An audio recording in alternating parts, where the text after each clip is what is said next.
Good morning and welcome to the Columbia School of Social Work. My name is Nicole Vartanian and I have the pleasure of serving as Chief of Staff to Dean Melissa Begg and Vice Chair of the Columbia University Armenian Center.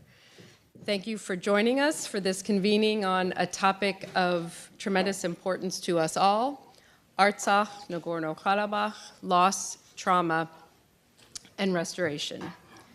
Today's proceedings were born from a conversation I had with Dean Begg, who for months had witnessed my exasperation over Azerbaijan's illegal blockade of Artsakh and starvation of its population, and the inaction of the global community to intervene on behalf of the 120,000 indigenous Armenians within the territory. As I struggled and failed to compartmentalize the injustices and inhumanity taking place in Artsakh, my exasperation bubbled into quite regular bursts of workplace tears, a first in my career. And Dean Begg said, "We must do something. Can we hold an event?"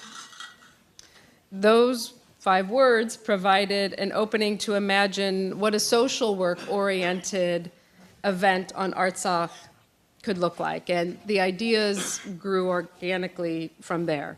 Because in fact, there is so much social work embedded in the Artsakh crisis: advocacy, power, oppression, resistance, restorative justice, to name just a few, and perhaps nothing more so than intergenerational trauma.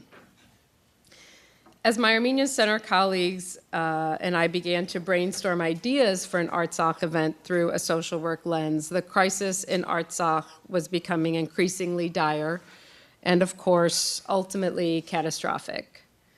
It became so clear that we needed to facilitate then much more than one topic of conversation or discussion, and instead convene speakers around several core dimensions of the ethnic cleansing being undertaken against Artsakh's entire Armenian population.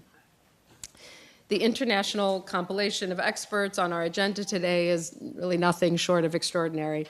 This conference came together in a matter of mere weeks while speakers were processing their own trauma and holding down their day jobs. So I offer heartfelt thanks to the 20 scholars, artists, and professionals who committed to being in community with us today to take on these weighty topics. I am an educator by training, but my work at the School of Social Work has embedded in me the appreciation for using a trauma-informed lens to approach conversations like those we will be having today.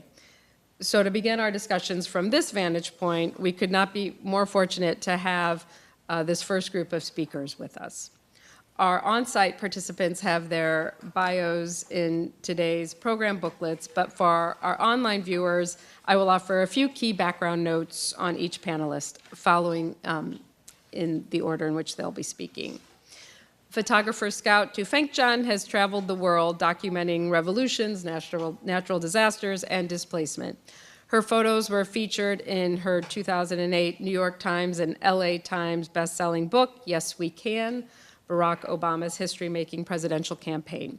She photographed Armenian communities in over 20 countries.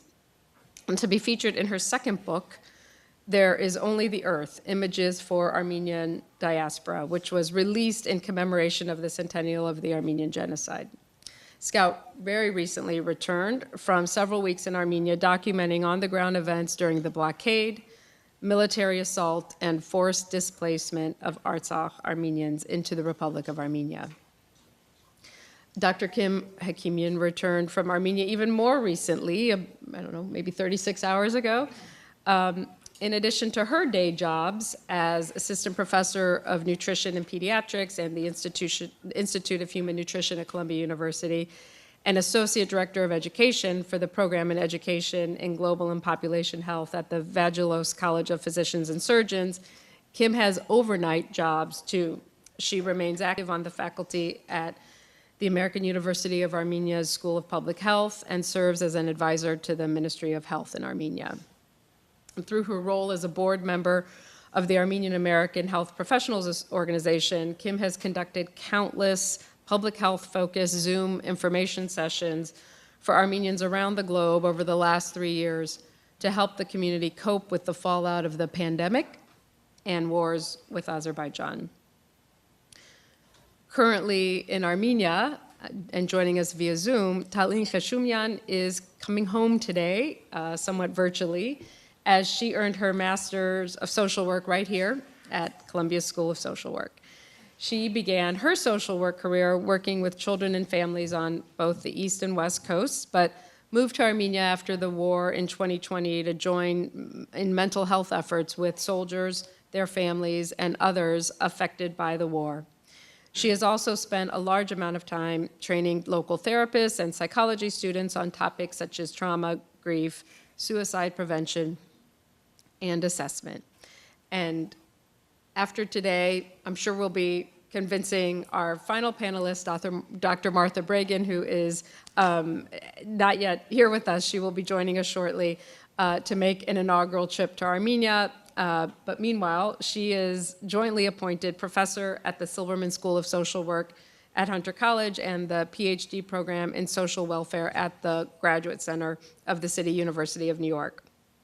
Her work includes psychosocial interventions that support resilience in communities affected by conflict, disaster, and adversity, and building locally based social work capacity in countries in crisis. She's authored dozens of peer-reviewed publications, domestic and international grants, and peer-reviewed lectures. So without further delay, I know you'll join me in thanking our impressive group for opening today's conversation, and I'm really glad to turn the podium over to Scout to start us off by sharing her incredibly profound photos and her experience personally in capturing each story of survival. Hello, everyone. Hang on, I just need to switch so that you can see the pictures. Hi, everyone. Can you hear me? Is the mic close enough? Okay. When I was first invited to speak here, or probably more accurately, show photos, I wasn't really sure what I was going to say, or what I even could say, when faced with the enormity of the past 2 months, or year, or 3 years, or wherever you start counting. All the best Armenian folktales start with there was and there was not, so I will too. There was and there was not Artsakh. But before I begin talking specifically about Artsakh, I need to first express my horror and disgust at this university's actions in suspending the Students for Justice in Palestine and Jewish Voices for Peace. As Armenians and as human beings, I think it's our duty to stand up whenever civilians are attacked. And both of these organizations, as you can see, stood shoulder to shoulder with us in speaking out against the 2020 war, the blockade, the one-day war, and the ethnic cleansing of Artsakh. Voices for peace and against attacks on civilians should never, ever be silenced. I sincerely hope that the university reconsiders this decision, and I stand in solidarity with these students, just as they stood in solidarity with us. So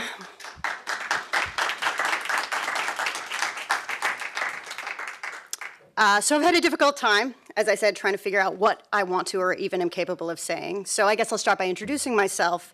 My name is Scout Tufankjian. I'm a photographer, and I've worked for years to document our life in Artsakh, both before and after the 2020 war, and with young Artsakhis to document and preserve their own culture, and most recently across the border in Armenia to both document the ethnic cleansing of Artsakh and to help with the refugee crisis.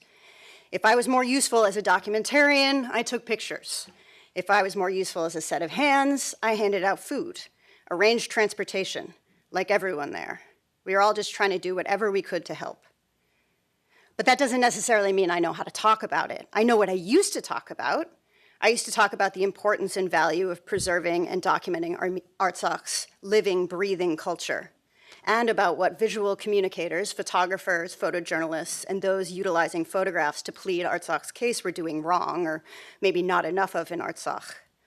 I've ranted about how we as a people, especially in the diaspora, have a tendency to monumentize ourselves, which has led outsiders to understand our culture as partially beginning with our Christianity and then ending with the genocide.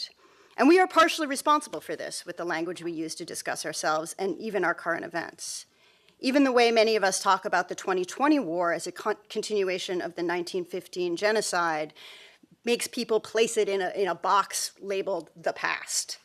But obviously there's some truth to this. We are the first Christian nation. The genocide was a defining trauma and has its reverberations in what's happening in Armenia and Artsakh today.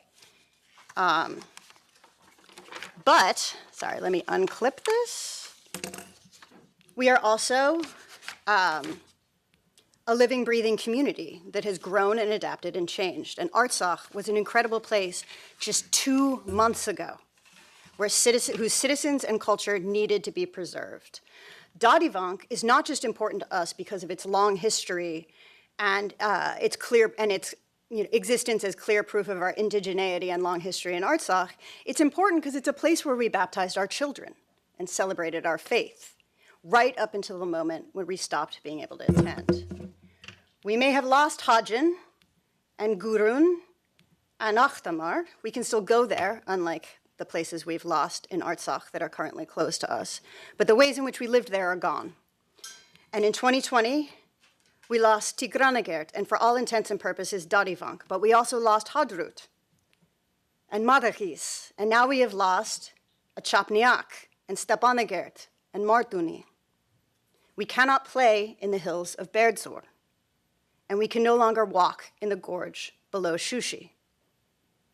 We are no longer talking about the losses, still tragic, of our grandparents and great-grandparents and our ancient cemeteries. We are talking about our sons and our husbands and our cousins and our students. We are talking about graves belonging to older brothers, not distant relatives. It's no longer our ancestral homes that were lost, but our actual homes, where we just picked out curtains and finished painting our daughters' bedrooms and nursed our newborn children. And now we've lost almost everything. Many of us sitting here can say we saw it coming. We all probably have different ideas of what could have stopped it. If we'd spent more money on the military, if we'd embraced the Russians more, if we'd turned away from Russia sooner, if we'd elected a different government, if we'd started to root out corruption sooner, if the diaspora played more of a role or less of a role, if the US had done more or less, if we had gas or oil or anything the world wanted more than our mountains. I myself spent years arguing to anyone who would listen that we were not doing enough to shape public opinion about what has been happening in Artsakh, and that we were much better at talking about the losses of our past than the liveliness of our present. We needed to show people that Artsakh and Armenia, which is not at risk, is a place that they should care about, that Hadrut was as important as Hajin, and we needed and still need to show them who Artsaksis are right now. We needed to document the culture, the language, the way that people live, the good and the bad, ordinary daily life from politicians to school kids. I spent a month teaching photography at Tumo Stepanagert, and part of the course was getting students to show their Artsakh. As part of this, we looked at every single photo essay I could find about Artsakh, and as we looked through them, we noticed that almost every foreign photo essay was exactly the same. An image from the front lines, the same ruined street in Shushi, a church, but never a badrak or actual worshippers, a halo D minor, Agdam, Babodedo, and a tatik. That was not what my students considered to be their Artsakh. And so when the 2020 war came, this is what the foreign media had in mind: post-Soviet ruins, landmines, and grandmothers. I love Armenian grandmothers as much as the next person, but that's just such a tiny slice of life and culture in Artsakh. Our visual story had been limited to being told just through buildings and the detritus of war, and our actual lives were ignored. Just as we rushed to make 3D scans of Tigranagert before the takeover, we needed to show that, yes, our history in Artsakh is long and vital to preserve, not just for Armenians, but for the world's understanding of human history, but that our present, from our young karate champions to long Sundays eating chorovat in the dacha, to the dialect spoken only in Artsakh, was also vital and bright and worth saving. Imagine if the world had understood that the people who lost their homes in the turnover to Azerbaijan in 2020, people known only to the world through their act of burning their homes in grief and rage, had raised families there, tended farms, played soccer, stayed home sick from school, celebrated final bell by taking their kids swimming, hung out with their friends, wasting time while their parents wished that they were at work, and even raised peacocks because, sure, why not? Imagine if the world had understood that these were people's lives. So part of being Armenian, as many or most of you know, is this constant explaining to people that the things that have happened to us have actually happened, that the genocide actually happened. And this is still true. We are still shouting to the world that the war crimes over the past 3 years actually happened, that these soldiers, kids really, in 2020, were really horrifically burned by Azerbaijani munitions, and now that the ethnic cleansing of Artsakh has really happened. And that's part of what journalism is. It's especially photojournalism, a kind of desperate shouting that this thing that you saw or lived or experienced actually happened, and that it matters to the people in your picture because this is their life and it matters to them. And hopefully to you, the viewer, seeing it. And again, time for self-criticism. I think we needed to do a better job of showing the world that Artsakhs matter, not just because we are and were indigenous to the land, but because we lived complex, interesting lives that mattered. We have been unable to put effective pressure against regimes like Azerbaijan, partially because we've been unable to change the conversation in the media, and that's what we needed to do. The people of Artsakh have a right to their land, not just because we built churches there thousands of years ago, but also because there was an independence referendum in 1991. Artsakh and Armenia are, or were, hopefully are, young, vibrant democracies invaded by a violently anti-democratic, racist regime that imprisons and tortures its own citizens and is perfectly happy to show itself committing war crimes and then takes foreign visitors on a tour of their ridiculous Yay War Crimes Museum. The more we highlighted this contrast and showed people that the lives that people had been living in Artsakh, replacing the post-Soviet ruin cliches with actual life and culture in Artsakh, the more likely we would have been to been able to change this narrative. But now does any of that even matter? We weren't able to do that. So when the blockade came, we couldn't even get the New York Times to write a single article about it. All of our amazing people cut off from the world by the foot soldiers of 2 dictatorships and not a damn word in the paper. And so I don't know what to say other than that the lives of these people still matter. Over 100,000 people were ethnically cleansed in less than a week. And the enormity of that is something that I certainly can't wrap my head around or speak about with any sort of sense or eloquence other than a howl of rage, and I was there. I saw these families carrying everything that they could fit in order to build their lives, rebuild their lives. Their books, their lemon tree, their cat. This family from Vank brought their children's toys and a small bundle of flowers from their garden, carefully tied with a red ribbon. I met an 8-year-old boy who was being displaced for the 2nd time in his life, first from his home in Hadrut and now from Artsakh itself. Asked to resettle in Syunik, his father said, absolutely not. I will not do that to my kids again. We are moving to Alaverdi, away from the Azeri border. I saw the explosions of joy on the faces of the kids when you handed them a candy bar or some potato chips, the first they'd had since the New Year because of the blockade. And then you saw the 1,000-yard stare of horror on the face of their parents, or even worse, the gratitude. And you'd have to turn away and sob because no one wants to be the crying Gamovor when you've lost nothing and they've lost everything. I met a woman who was born in 1920 in Martakert and is now a refugee. I met school kids on their first day of their new schools in the Ararat Valley and saw how their classmates helplessly tried to help them adjust. And I am still haunted by the way you could tell at a glance which of these kids is from Artsakh and have had their lives shattered, and which of these kids were not. So many families, so many kids trying to comfort their parents, parents trying to comfort their kids, so many young volunteers trying to make these kids smile, and still the bulldozers never stop at Yereblur, even as parents celebrate 22nd birthdays, and it grows bigger and bigger and bigger. I find that I keep returning over and over again to the words of Barur Sevak in Gardzumem, that we first notice the earth, that moment where it moves under our feet. The ground is moved under our feet again, and so the question is, what do we do now? How do we move forward? How do we help people? I'm hopeful that the people in this conference will help answer this question because they're vitally important. We need a concerted effort to get people help, to get people support, trauma support, housing support, financial support, and educational support. We need to figure out ways to get farmers farming again, to resettle people on land that they understand how to till. We need to figure out how to get to resettle people together so that the Barba continues to be a language of the street and does not get relegated to a language of the home and then lost.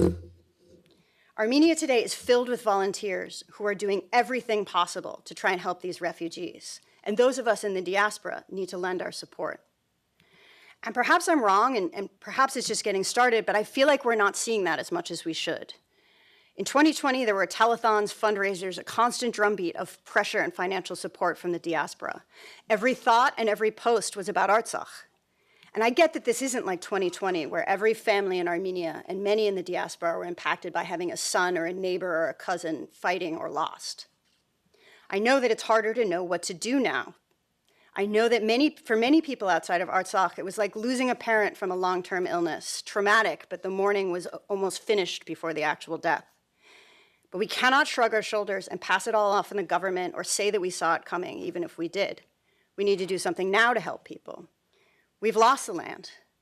We lost it so quickly that, as a friend said right after crossing the border to Kornizor, that we never even got to harvest the Theriault this year. We might not ever get it back. We might, I hope we do, but we have not yet lost Artsakh's people and her culture. But if we don't put in the work, we will. Thank you very much.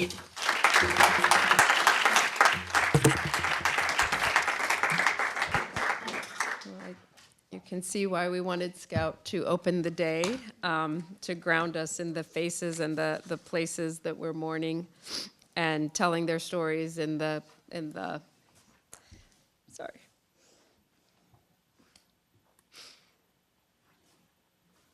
way that she only can accomplish.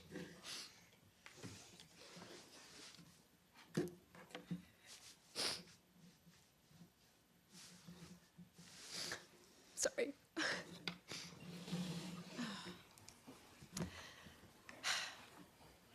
Kim. Oh, yeah, thanks. Take us away.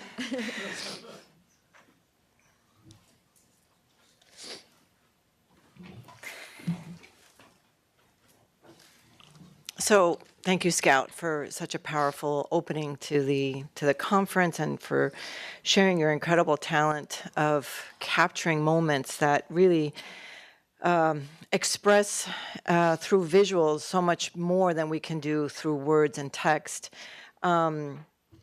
You ended your talk, Scout, by talking about this colossal challenge to resettlement in ways that offer dignity and health to this traumatized group of people.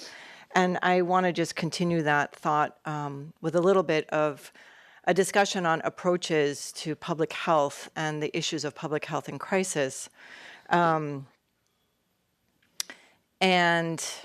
you know, I can just go through this list. This list is based on a talk that I had given on September 22nd, which is a few days after the attack and the surrender, but before people had started coming out through Kornizor.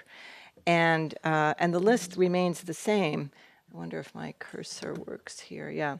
So one of the most obvious things that happens through war and blockade and assault, and we see this happening today in Gaza, and we've seen this throughout the history of war and crisis, is that there's a breakdown in health services. Artsakh had a very comprehensive availability and utilization of health services that was starting to break down significantly towards the end of the blockade. And of course, during the displacement, there were no access to health services for a while. As of last week, about 50,000 of the 100,000 refugees that crossed the border have now registered with clinics in Armenia. Hopefully we'll be able to use those services. But the health system in Armenia in and of itself is relatively weak, and adding 3% of the population of Armenia into a relatively weak health system is really a challenge, and one that we hope the diaspora and the humanitarian assistance organizations will take into consideration and look to see if they can use humanitarian assistance to catalyze health system strengthening. One of my particular areas of expertise or focus, I would say, is on looking at pregnant women and infants. They are considered among the most vulnerable during refugee crises and displacement for obvious reasons. The thing that I was particularly interested in is what happened to pregnancy regarding nutrition during the blockade, this punitive blockade that occurred starting in December of 22. And we really didn't have a lot of information, and it was hard to conduct research, via Zoom, because we would have had to ask people to go to clinic when in the summer they didn't have transportation easily to get there. Infancy is another very important and vulnerable time period during crisis because of the breakdown in breastfeeding and the lack of infant formula and the rise of infectious disease that can lead to death. And that vulnerability continues in childhood. A lot of Scouts' photos showed children who are going to be experiencing trauma and experiencing the deprivation of nutrition or health services early on. Refugees tend to live in crowded spaces, and there are a lot of evidence to show that the stress and trauma combined with the lack of nutrition and living in crowded spaces and missing regular vaccination schedules, all of this together leads to an increase in infectious disease in refugee situations around the world. And this is something that would need to be looked at and closely monitored in Armenia, something that can be preventable if we know what we're looking for. Chronic disease management, people in Artsakh who had hypertension or diabetes or heart disease, towards the end of the blockade, they were missing their medications. And in fact, just along the road, as they left Stepanakert and came over through Kornitsor, of that 100,000 people who fled, 64 of them died on the road. And most of those people died of an exacerbation of chronic disease. There were people in cars who had heart attacks or stroke and died while in the car, and their families had to continue driving with them all those hours to bring them in to Armenia and bury them in some place that they could visit them. Access to clean water, hygiene, and sanitation, these are all issues, again, in crowded areas where the lack of water, lack of soap, lack of hygiene, and issues with trash and sanitation can all lead to an increase in public health crisis and infectious disease. Housing is really one of the most important factors when we think about the quality of someone's life and the quality of their health. We're looking for housing and permanent housing is going to be one of the biggest challenges in resettling the Artsakhis in Armenia. I will talk a little bit about the role of nutrition and food, and then I am hopeful that the panelists after me will talk about the psychosocial factors and trauma. But having just returned from Armenia, I was not in the field, but for those people who were, they were describing that the biggest issue that they are seeing among the Artsakh refugees is, in fact, the tremendous need for trained, trauma-informed caregivers in terms of the healthcare providers, teachers, and so on, to not re-traumatize people as they are reaching out to them for aid and settling them into institutions. And we just don't have enough trained mental health evidence-based practice and mental health professionals in Armenia at this time, and I suppose that Tallinn will mention that next.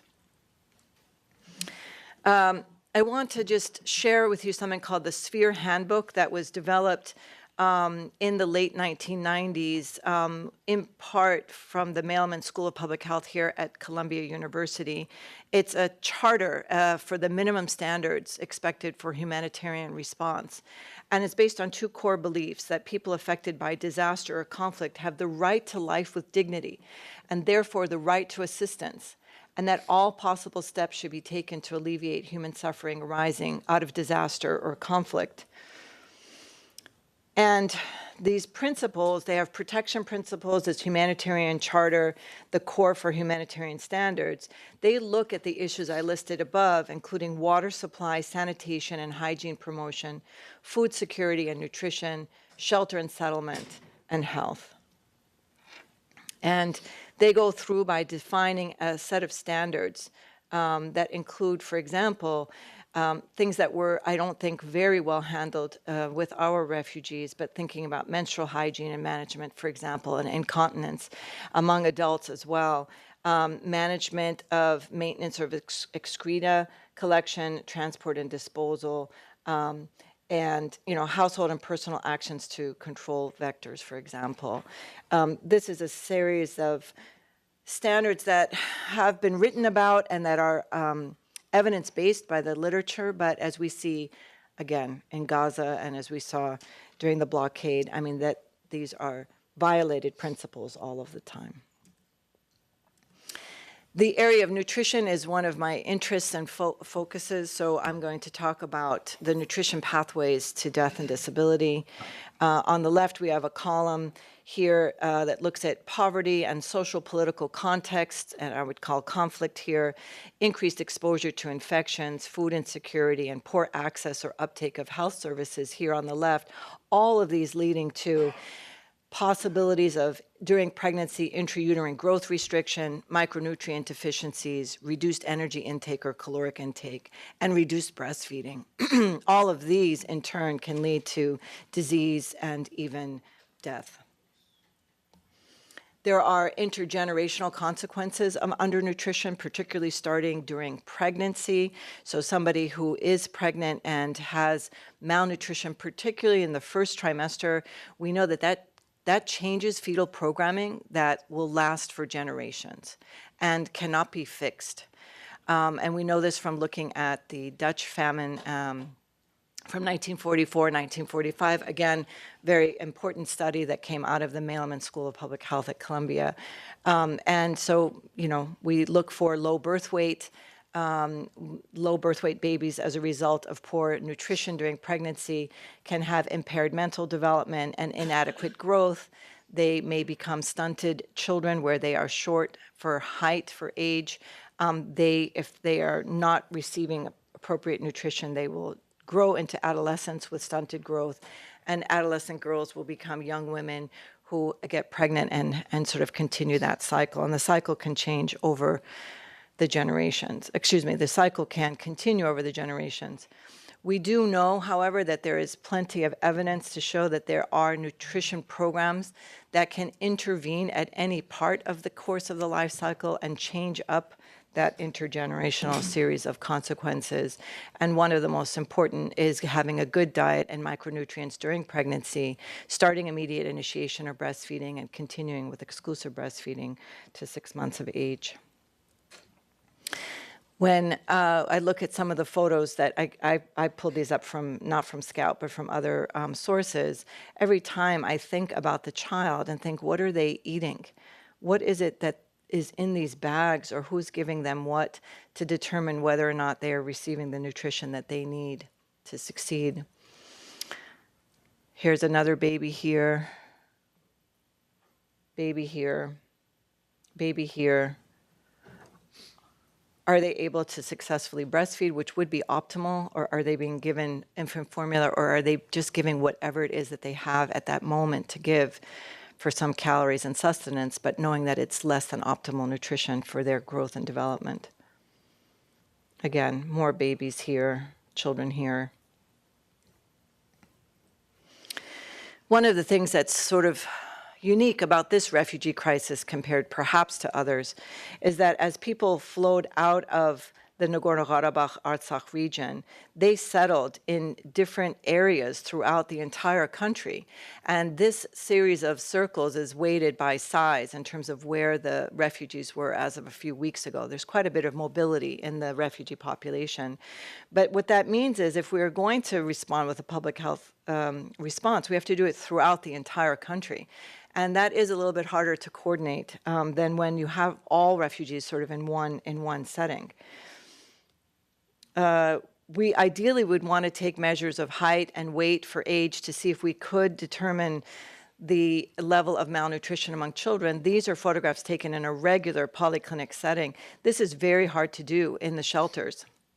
And so we don't yet have a good sense about what amount of stunted growth we have in Armenia. But there was one study that was started by Lorki Liberidian, and the data was collected and analyzed and put into this slide by Ani Arzumanian and Talin Masarejan.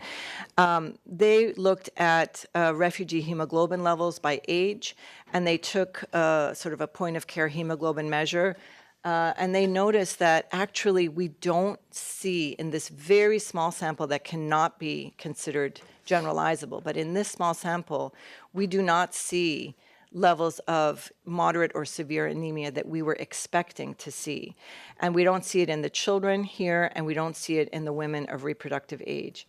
And that leads us to understand that during the blockade and during those last few weeks of the blockade, there were certain actions that were taken to protect women and children, and probably families triaged the little bit of protein foods that they had for these two vulnerable groups, in addition to which probably some of the flour that was distributed as humanitarian assistance might have been iron fortified. And the government of Artsakh in the second week of August distributed meat to families.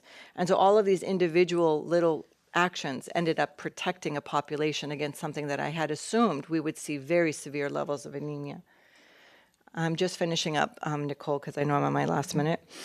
As Scout also discussed, there is a very strong level of evidence about best practices for addressing refugee needs. And one of them is to do community-based resettlement. And Christina Merambot and Brittany Markarian have done a literature review on this. We do know that communities that are settled together do much better over the long term because of the level of social support that is provided within the community. There is one village from Artsakh that resettled in its entirety. They gathered together at the village. They had a village, Gurapet, that organized them. They got their gasoline together, they drove out together, and they settled into a village together in Dashir in the Lori region. I think that's going to be an amazing case study to look at. But housing is the biggest challenge right now. Housing is in short supply in urban areas. A lot of the refugees want to be in urban areas for their jobs, and it's very, very expensive. Renting is very expensive. So getting permanent housing is a very important evidence-based practice for doing well mentally and physically. And employment is also super important, and sort of scaling up some of these micro-lending programs to have villagers who are settling in villages don't have their livestock. They don't have seed for planting. And so this kind of lending is going to be crucial. And then I would just plug this idea that there's really strong evidence to show that cash transfer is so much better for dignity than actually handing out humanitarian assistance. In the beginning, you need to hand out food and clothing, but just think of the lack of dignity that you have when you go through a trash bag full of used clothing to try to figure out what fits you. I think it's a terrible way for us to address this issue. I'm categorically against all of these churches that are doing used clothing drives and spending $4 per pound to send it over to Armenia. I would much rather get cash into the hands of people and let them go to the store and let them choose what they want and keep that money in the economy in Armenia. So that's my last slide, and just to show sort of the map of the territory of Armenia in 1920 when it was handed over to the Red Army. We have a lot of loss that we need to process, and that's going to affect people's health for a long, long time to come. So thank you. Thank you very much. Thank you so much, Kim, for focusing our attention on the urgent public health issues.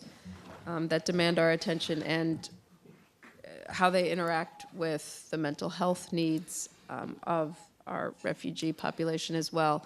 And it's, the perfect lead into Tallinn and her presentation from Armenia. Give us one moment, please, while we connect her. Well, first of all, thank you so much for having me. I'm very thankful to be a part of this panel at my alma mater. I'm also so happy to see that the space is being provided for Armenians. I know when I was there, I didn't know that if there was any Armenians on campus, so it's really cool for me to see. And thank you, Nicole, for organizing such an amazing event.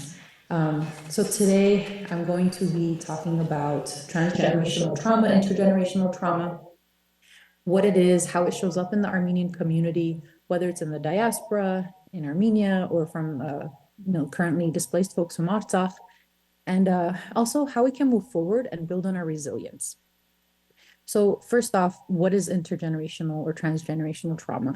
We hear this term a lot, and basically what that means is it's the subconscious transmission of traumatic experience to subsequent generations. So for example, 1915 genocide, people in subsequent generations have been found to show symptoms of trauma without having experienced it themselves. And this could affect people up to third and fourth generations even. And there is a science behind this. What happens when you experience a trauma? Sometimes neurons in the brain create new neural pathways when the trauma happens, and it turns on certain genes, which can then be passed on intergenerationally. So how does this show up in the Armenian communities? It can show up, like we said, biologically, physically, emotionally, also behaviorally. How we see it when it comes to mental health, for example, we see a lot of descendants of survivors. They may have a family history of anxiety, depression in their families that's being passed on from generation to generation. In Armenia, people don't love a clinical diagnosis a lot of times. So what we see in a lot of families, something they may call nevros, which is also kind of like nerve issues. It's a lot safer to say something like that, and that's been passed on from generation to generation. Behaviorally, when discussing transgenerational trauma, every generation expresses their traumas differently. So we can equate what happened in the 1915 genocide. We can also see what's happening with the Artsakh right now, in that the people who are facing the firsthand victims, a lot of times they will be silent. Right now the Artsakh are coming back. Maybe a lot of them lost their husbands in the 2020 war. A lot of women and children were the only survivors at that time in the genocide, also in 2020. And a lot of times they are needing to be strong, thinking that they need to shield their children from these horrors and the horrific stories. So they internalize a lot of that. Men who survived in 1915 genocide came back feeling a lot of guilt, maybe feeling inadequate for not being able to protect their families, and a lot of times maybe turn to substance abuse or even family violence. This is also something that we saw in the 2020 war. Saw a lot of substance use, a lot of alcohol abuse, a lot of that going on. So this is the first generation. Now we look at the following generation. You think about the offspring of the trauma survivors, which would be intergenerational trauma. What they're dealing with a lot is, curiosity, wondering, why aren't my parents coping like this? Why are they silent? What's going on with them? Having to deal with alcoholism or having to deal with parents with depression or anxiety, but at the same time, not wanting to push them into talking about it. Then we have third or fourth generation, which a lot of us are, maybe Armenian Americans, dealing with survivor's guilt. We're in a safe environment. We're thinking about what happened to our ancestors. A lot of times we see, again, survivor's guilt, and we also see a lot of activism in this generation, a lot of searching to understand what happened to our ancestors. And that's what we see a lot in the diaspora. Another behavioral sign of transgenerational trauma within the Armenian community, we see a really strong emphasis and a lot of pressure with having Armenian children. So in Armenia, pregnant women and children are really highly valued. They are, they're seen as a sign and a symbol to increasing the race. So the treatment of them is really, really good. On the other hand, a difficult reality is how many of us, for example, in the diaspora have been told to marry Armenian for the survival of our culture. You know, we have to have children in order to continue the culture. Another thing is that I see a lot of posts on social media now of newborn babies, for example, newborn baby boys, and they're proudly being referred to as our future soldiers. And, you know, a lot of times I think Armenians are misunderstood. Sometimes we're deemed as, you know, nationalists or maybe racist, or we're, you know, very within our culture, but we've always been under the threat of extermination. So that fear has been passed down intergenerationally. And, you know, when we're discussing food, you know, Kim did a much better job than I will, but food is really big in our culture, right? In almost every Armenian family that I know, there is more than one refrigerator in the home. And that comes from always being under the threat of starvation.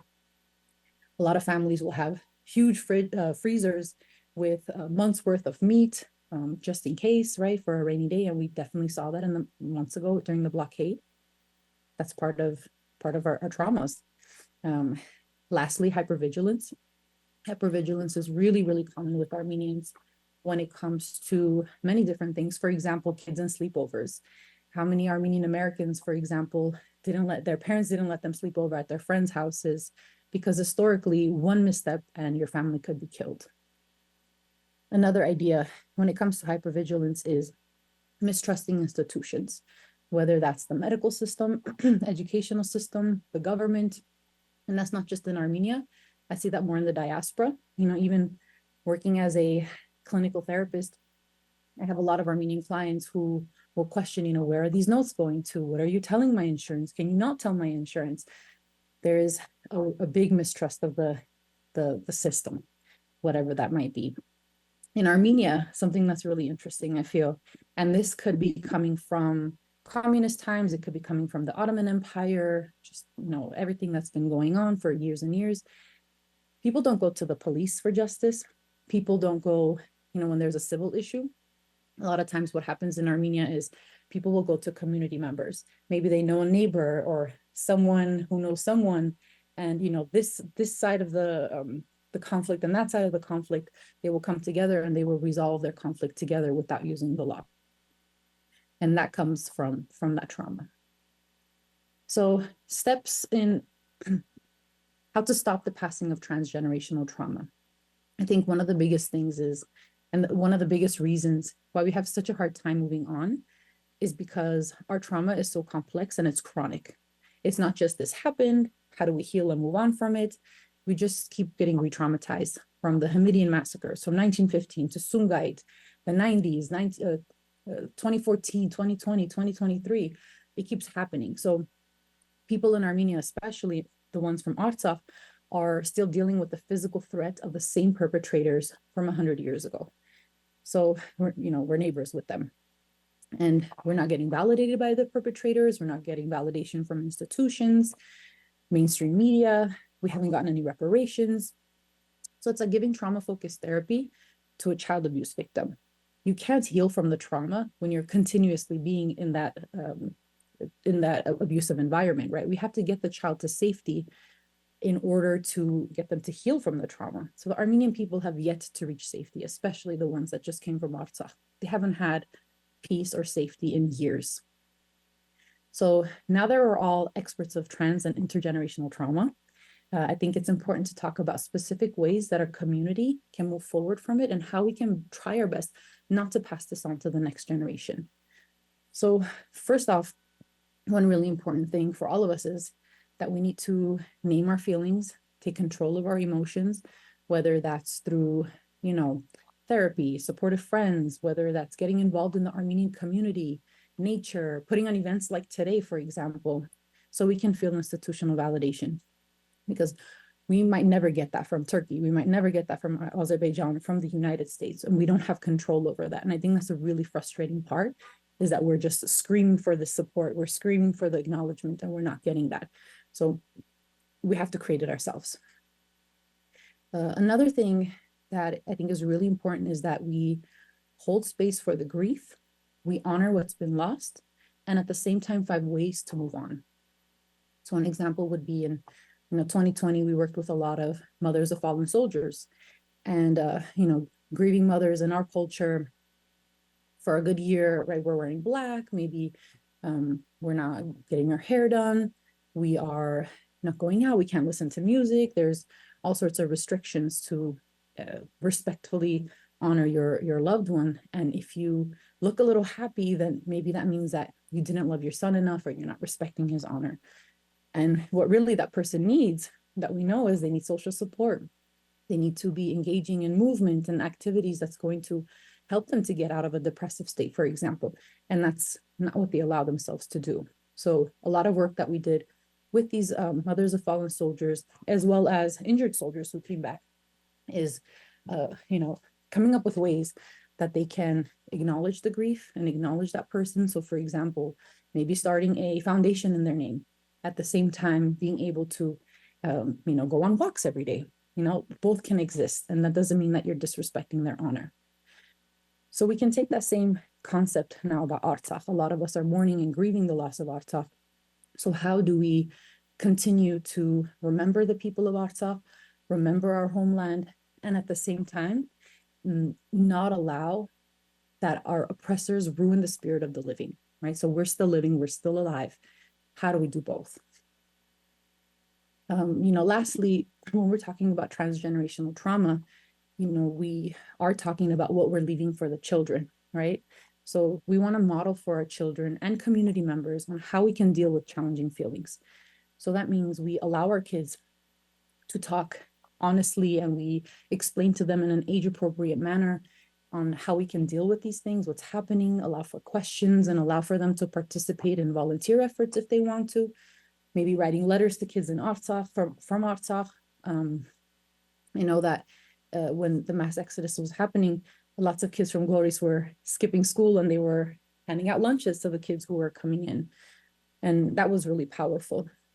I think a lot of us can remember, a lot of us of Armenian descent, from very early on, seeing really horrible images of children from the genocide, and what that can do to you as a child. So we want to make sure that we are being honest with them about something really bad that's happened, but at the same time being age appropriate. So lastly, I want to talk about our resilience. So looking at this from a post-traumatic growth perspective, how do we find meaning in our trauma, and how do we move away from a victim narrative? So I'll give you an example of soldiers. When we were working with them in the hospitals, sometimes we would bring this up. We would ask something along the lines of, what can we take from this experience? You came back from the war, you're alive, what can we take from it? And they would look at me like I'm crazy sometimes. Like, how can I look at something so terrible in a positive way? I saw my friends, blow up in front of my eyes. And while we want to validate that, at the same time, we want to emphasize that, what are your strengths? How did you stay alive? It was horrible what you went through. And sometimes by giving them that kind of a reframe, they started to look inward and think, well, I'm really quick on my feet, or, maybe it was God, maybe it was my faith. My motivation was my family and my friends, and I'll never see my family and friends be there for me so much. And I'm realizing how important they are to me, or people's will to live and stuff like that. So we're trying to give them a different narrative. And two ways that we can also, use that same theory within ourselves. For example, when we're talking about the Artsakh coming in, and yes, they have so many challenges ahead of them for sure. One thing that we can look at is that, we didn't have tents like everywhere else in the world. Everyone was looking around, trying to find housing for people. I know everyone that I know was opening their homes. And yes, it's not permanent solutions, but in times of need, Armenians really came together and helped each other. Another thing we can think about is, there has been so many terrible things that happened. Kim, you just mentioned 64 people died on the way to Artsakh. And, one thing that came to mind is, babies were also born on the way. And so even though this terrible chapter is happening, we are still here. They've tried to exterminate us for years and years and years. We are still here. We're still alive. People are still having babies and want to continue to live. So that's just the way that we can kind of try to reframe those thoughts, while at the same time acknowledging and validating that, yes, this is a terrible, terrible experience. So some of the things that I want to leave off on that kind of give me a little bit of hope is me a little hope, and I wanted to share this. So I've been here, yes, since 2020, we've been here, and on and off been doing different types of volunteer work, different types of trainings. But even before I was here, there's been tons of people.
Okay, so while we eagerly await the hope that Tallinn is going to give us, we will welcome comments from Professor Martha Bragin, and really appreciate you being here and sharing your incredible expertise with us, Professor Bragin. So,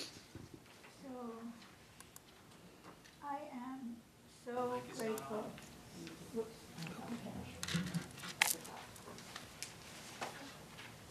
This one is working now. Nope. Thanks.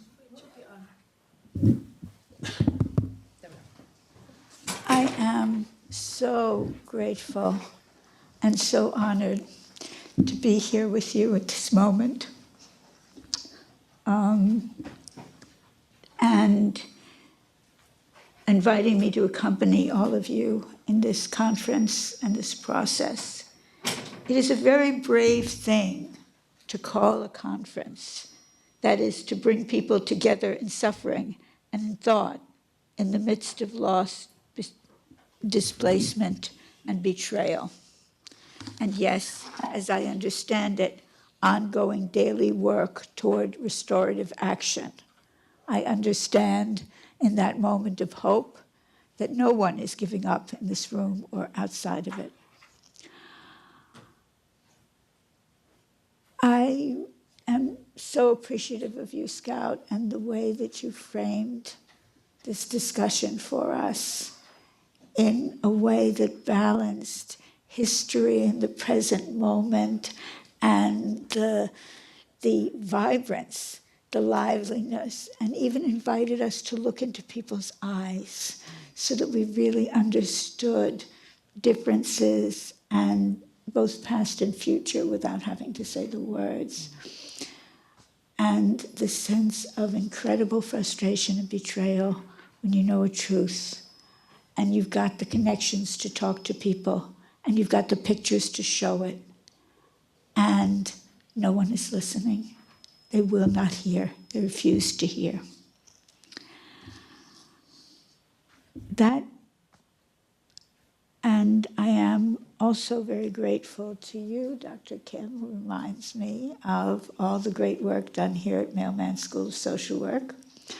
Mailman School of Public Health. Okay. Years and years of going to meetings, you know. And, but particularly reminding us of two things. I don't know if you meant to juxtapose it quite that way, but you talked about the dangers, the real long-term harms, that could happen. You looked at what didn't happen, then you looked at what didn't happen. And then you started, and then you ended by talking about those incredible principles from Sphere. And the fact there are ways to give, there are ways to do that can promote growth and change. And there's just another thing in Sphere that you didn't have time for and I am so attached to. And that is the fact that they call for accountability. No practice is evidenced in Sphere until it's given evidence by the people who are supposed to be recipients and participants in the actions. Right. And you really pointed us to where I think Talon was going in her amazing presentation for its thoroughness, for its care. Because you pointed us to the value of community and the need, and both of you pointed to the need for action, that action does not contraindicate betrayal. It does not contraindicate loss, sadness. It is rather a way to say, but here we still are, still exist. We can envision the future even as we defeat those who would obliterate us by continuing to go on. I wanted to just take a minute to talk about something, if I have a minute here, that doesn't get talked about in these situations, and that it all comes under the idea of the commodification of trauma. Everybody knows about trauma-informed care. You can learn about it on TikTok. You can probably learn 10 ways to treat it in TikTok. Or is there something that's faster than TikTok that I don't know about yet? But it's all reduced to things. And I wanted us to unpack for a minute what's inside, right at this very moment with you, because these things are happening. So first, unpacking. Intergenerational transmission, unfortunately, does not yet apply to the Armenian situation. This is what our colleagues in the Native American community talk about as cultural suffering induced by injustice. And the reason you want to make that difference and you want to care about that is because then you don't expect yourself to have the situation, Rwandan genocide, it happened, it was terrible, we're treating it, it's been over. This is not that situation. This is an historic situation that, until some unpacking is done, is not going to get to where you all are trying to go with it. Within that, I want to talk about children and their development. And one of the significant things that we find that can be used in the ways you've discussed when we talk about that T-word trauma, what we're really talking about is, we're little babies. As we're nursing those little babies, we're helping them to manage their rages and their violence and all that part of them stuff, and we're welcoming them into the human community. And for a while, they have a tough time, and we help them work for it, and we help them settle down. And then these horrible things live, hopefully, in their dreams. And they develop something that people in my field have given another fancy name that we should probably get rid of, called the moral third, but a sense of there should be a just world. My parents have given me a just world. I know what a just world should be. And when it's violated, they're forced to know things about themselves, things inside, feel things that are very violent and unacceptable. And that's why nobody wants to hear what you have to say. Nobody, you know things that they don't want to know. They don't want you to make them have to know. So you know what they can't know. And when you're a little one, you're saying, why is the world not just? Why is there this betrayal? Why am I not acknowledged? Why is the truth never told? What's the matter with me? And that is important for us to acknowledge, take apart, to understand about ourselves and human development, and to work with, along with, as part of all the wonderful things that Talon does, including the transformative power of an articulated vision of goodness, of well, of the other side. Yes, I'm sad, I'm enraged, I'm betrayed, I want to fight. And this is the world I'd like to fight for and with. I do a lot of work with people in violent situations, helping them to measure the effectiveness of the programs we create with them based on their vision of what a good world would look like, and have them be the measures and the starts. One more little thing that we never talk about is we talk about our suffering, and we should, but we don't talk about the moral problem of the perpetrators when the perpetrators never have a moral reckoning, and their children never have a moral reckoning. So there's never a moment for them to come and to say, and we see that in this country a lot, the results of not having that. So it's it's out there, and it's scary, and it's part of this business of knowing terrible things that's associated with unpacking trauma. Because if you're a perpetrator, you know. You don't think you didn't do it, you're just not admitting. You know you did it. And that means that at any moment, one of these young people can come up to me, and they're going to get me for it. They're going to get me. And because I'm terrified of that moral reckoning that's never happened, and I'm terrified of coming to terms with the worst of myself, and I'm terrified that I'm outside that moral range that development requires, what happens? I can keep on committing more terrible things out of terror of what's inside that's not been acknowledged. And there's very interesting work that was done by Germans and Japanese in the 60s and 70s, demanding that their elders sit down and be honest with them, and that they take responsibility so that they could feel at peace and go forward. And I think that that is something that your experience has highlighted for all of us. What happens we have to think about our own children, we have to think about ourselves, but we also have to think that it is not a good thing for perpetrators to be allowed to lie to themselves and to escape their own selves and their own knowledge. With that, I thank you for giving me this time. Thank you. Thank you so much, Dr. Bragin, for those very powerful thoughts. I see we have Talene back as well. Talene, would you like to finish your thoughts on hope briefly before we engage in some question and answer? Sure. I was just about to wrap up anyways. Can you see and hear me okay? Yeah, so I actually, part of what I wanted to talk about is to answer Kim's question about what's being done. I know one of the big issues that we had in 2020 as well, even before then, the 4-Day War, is that we have a lot of therapists. We don't have a necessarily like a standard when it comes to licensing the way that it is in the United States. So unfortunately, we do have a lot of folks who maybe took a psychology class, or maybe think that they're good at talking to people, going and providing therapy. Unfortunately, I do teach at the European University now. I do see that attitudes have changed greatly.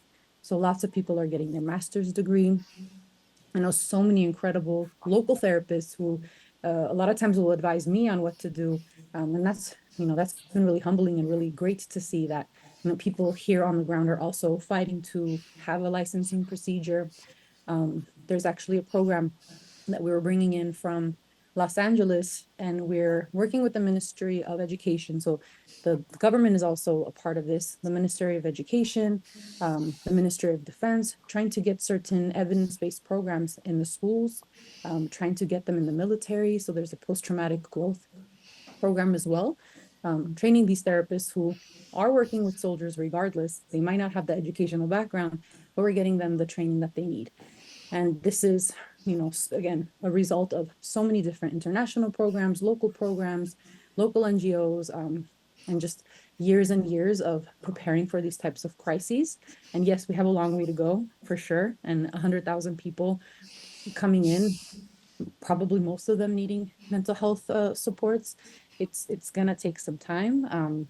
I'm sure lots of them will not get the support that they need. I'm sure that there will be bad experiences, unfortunately, but again, we are working towards that. And I think, I don't know, that just gives me a lot of hope. So I did wanna share that with you all. Thank you. Thank you. Before we open the floor to questions, one of the things that's really just been weighing on me is, I'm just not up close enough, is, hearing about the incredible, all-consuming work that all of you have been doing on the ground in unimaginable circumstances. Knowing you, I know that you want to keep the focus on the people who are in such need, but how do you make space for your own trauma in the work that you do, knowing, again, how unimaginable these circumstances are, knowing what professionals you are, and yet knowing what incredible human beings you are too. Given the nature of this opening session, I hope you might feel comfortable talking a bit to that point as well. You get it first. Yeah. Mine's a little easier than yours.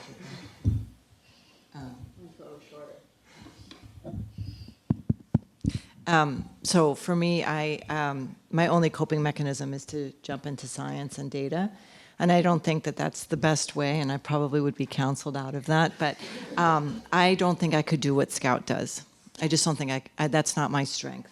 And I think that Scout has to, and you'll talk about this, but you have to face the trauma head on and look at ways of visually capturing that. For me, I'm looking at data and I want to visually capture that.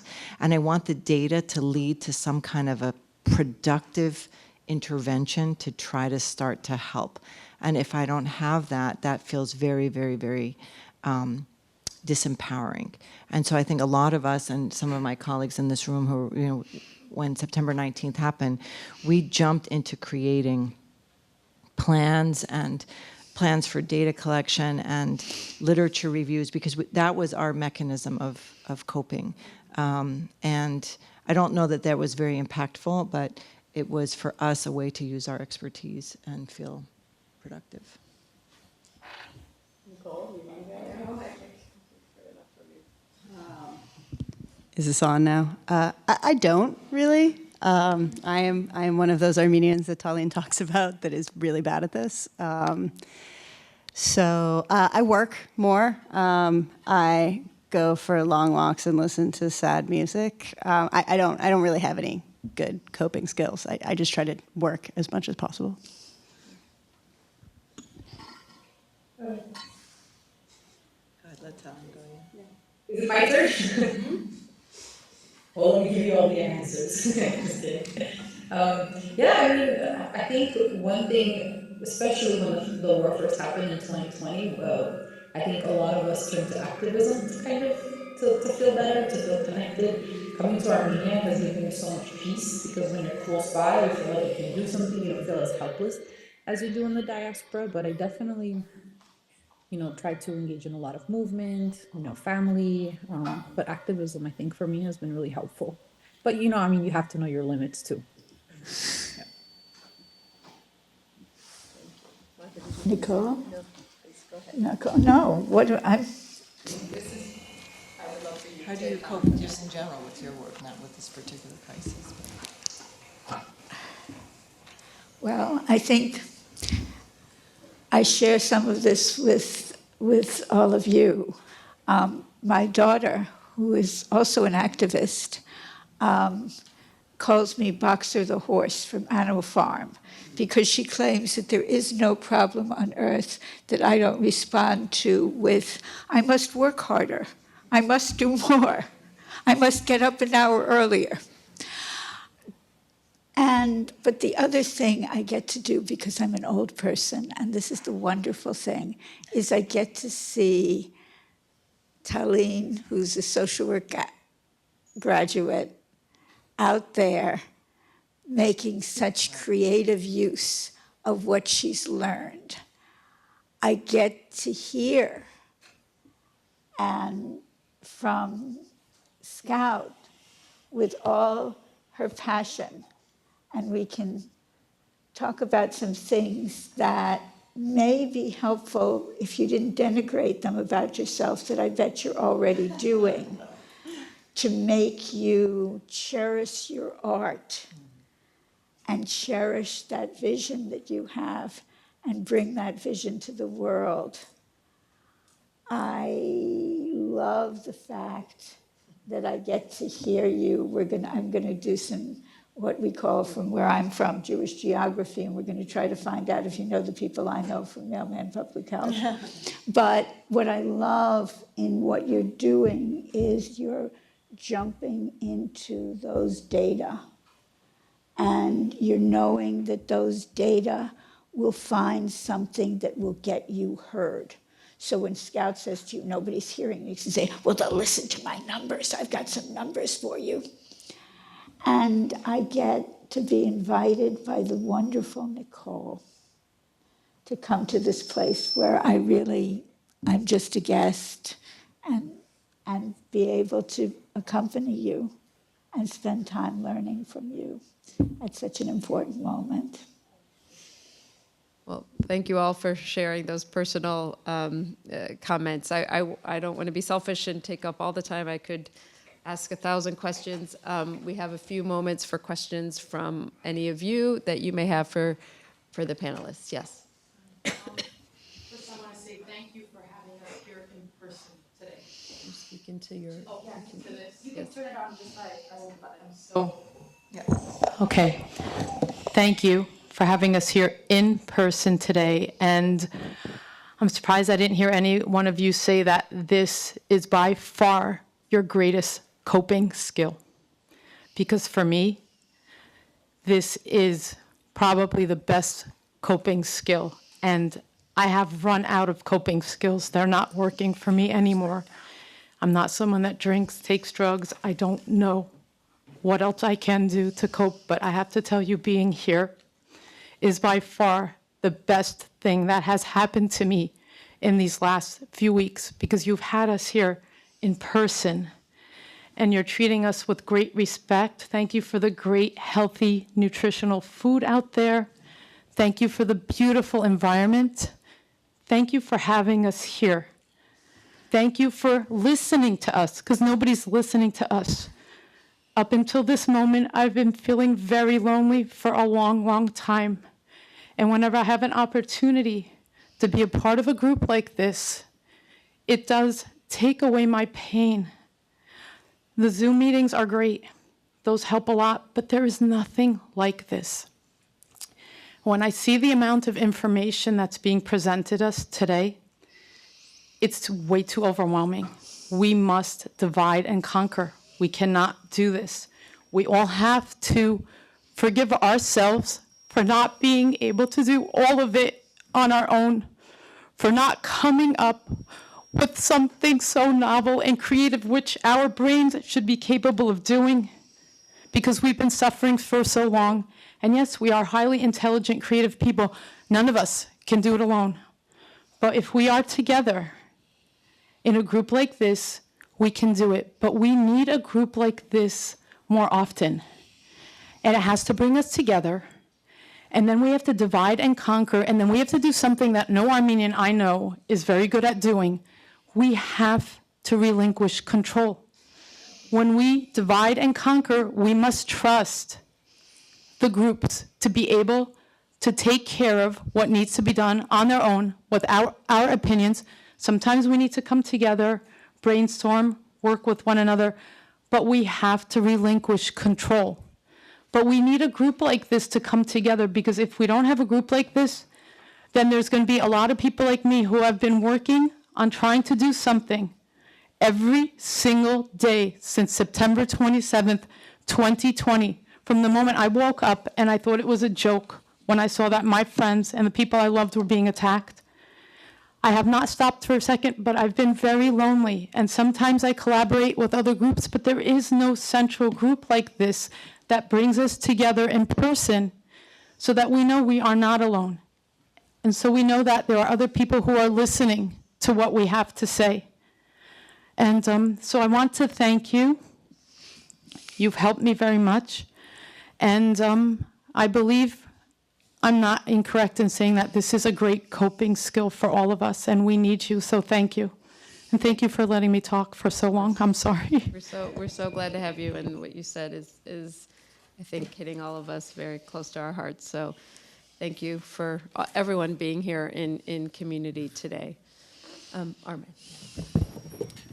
Thank you. This is a somewhat broad question, and it's for all of you. Part of it came out of what Dr. Bragin had said.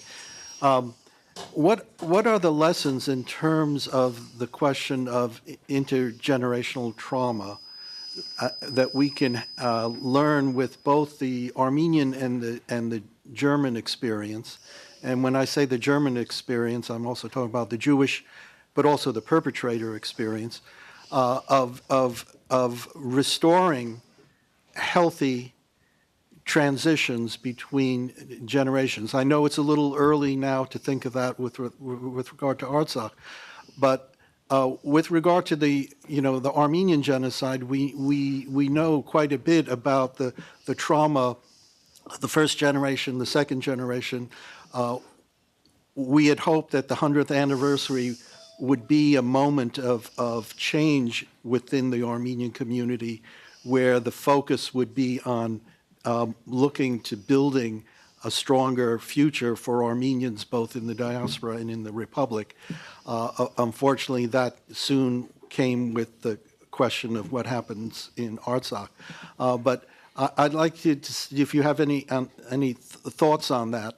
And in particular, there was progress made with regard to the perpetrator, certainly with Germany, and at a certain point in the Republic of Turkey, and Osman Kavala was mentioned early on.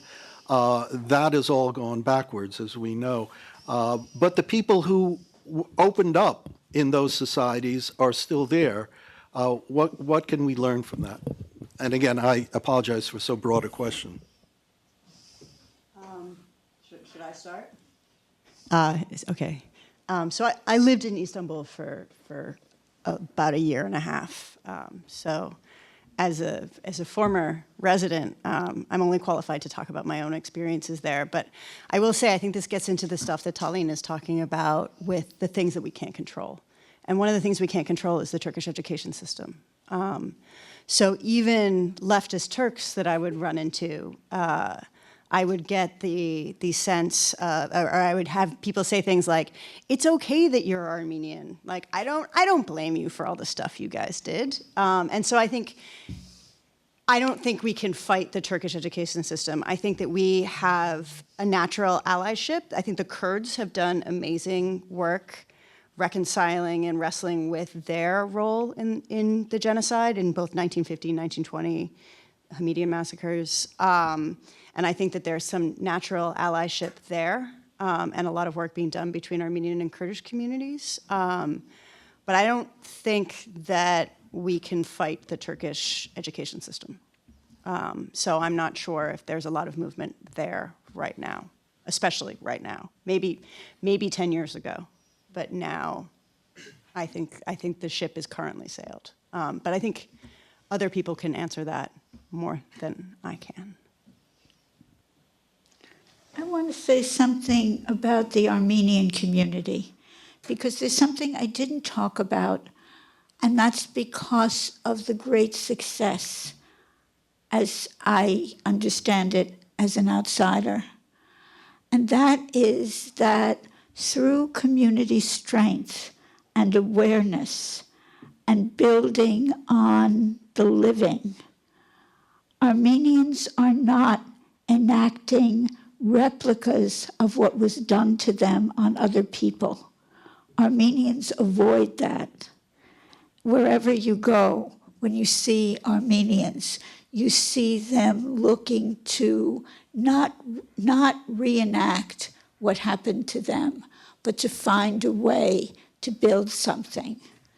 So I hope you all carry in your hearts your success with what you're doing with yourselves and your children and take strength from it. We have time for one more question before we break. Henry. Thank you. Actually, great presentations across the board. Oh, thank you. Great presentations across the board. You don't need to talk right into it. Okay, Trust thank me. you. All right. Great presentations. Is that good? Yes, Okay. sir.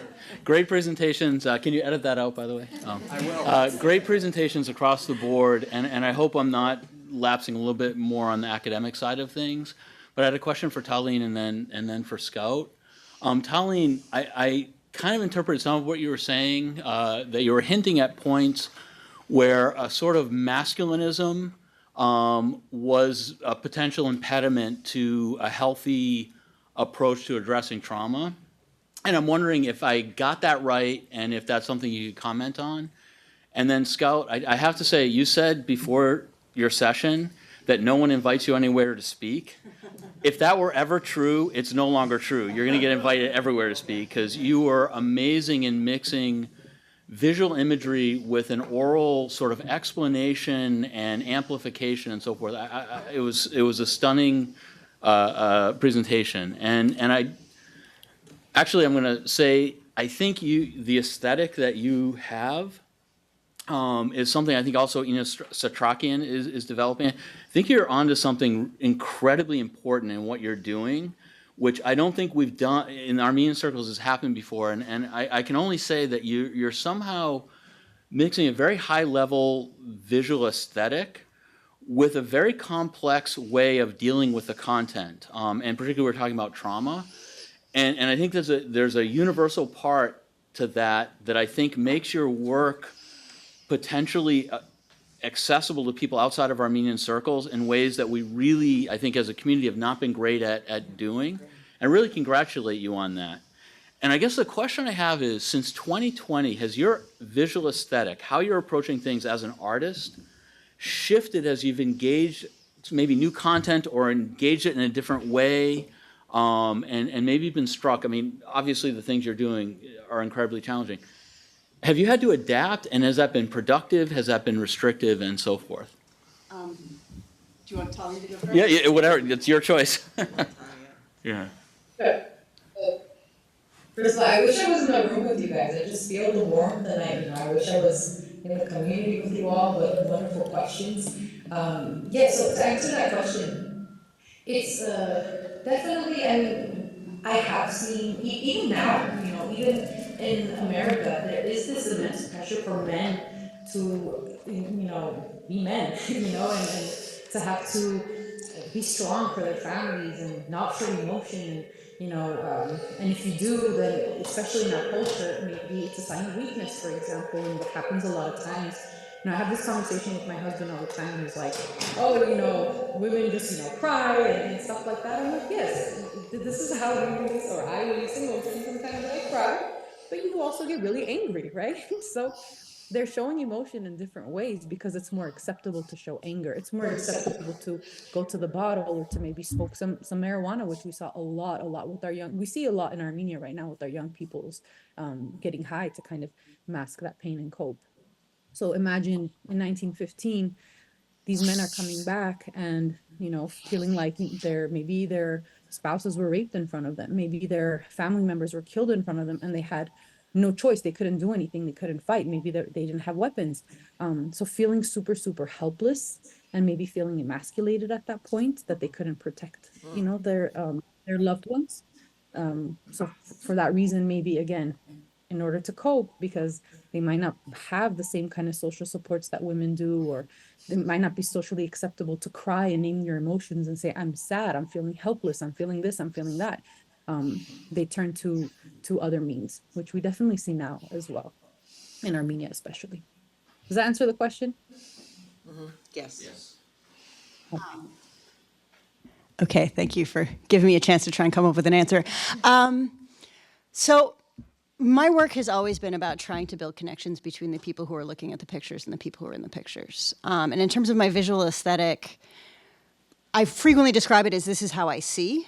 And so I try to translate how I see into the photograph. And some of that, there's technical stuff. I use depth of field to try and point to what I'm looking at.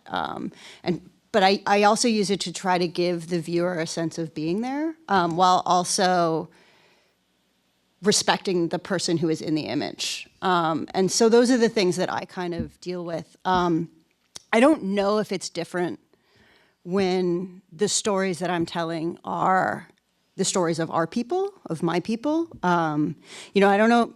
I think it is. I certainly feel a sense of, we talked about this a lot over the past few years, is this idea of kind of, this also sounds very academic-ish, cultural fluency, right? The things that, because we are of the culture and we understand the culture, there are things that we both can do and things that we cannot do.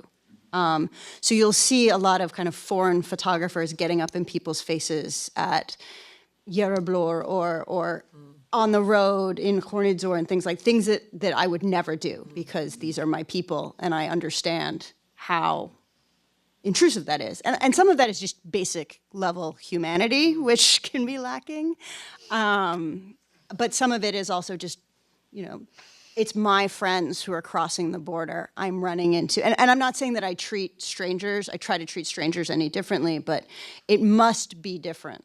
When I'm at the Vike rest stop and I see my best friend and his family who are now refugees, it is different than when it is someone who I don't know. So I don't know if that answers your question. It kind of circled around a bunch of stuff, but yeah. Thank you all again. I want to just close with words from a poem, a very moving poem that our dean had shared recently. It was written by Warsan Shire, called What They Did Yesterday Afternoon. I held an atlas in my lap, ran my fingers across the whole world, and whispered, "Where does it hurt?" It answered, "Everywhere, everywhere, everywhere."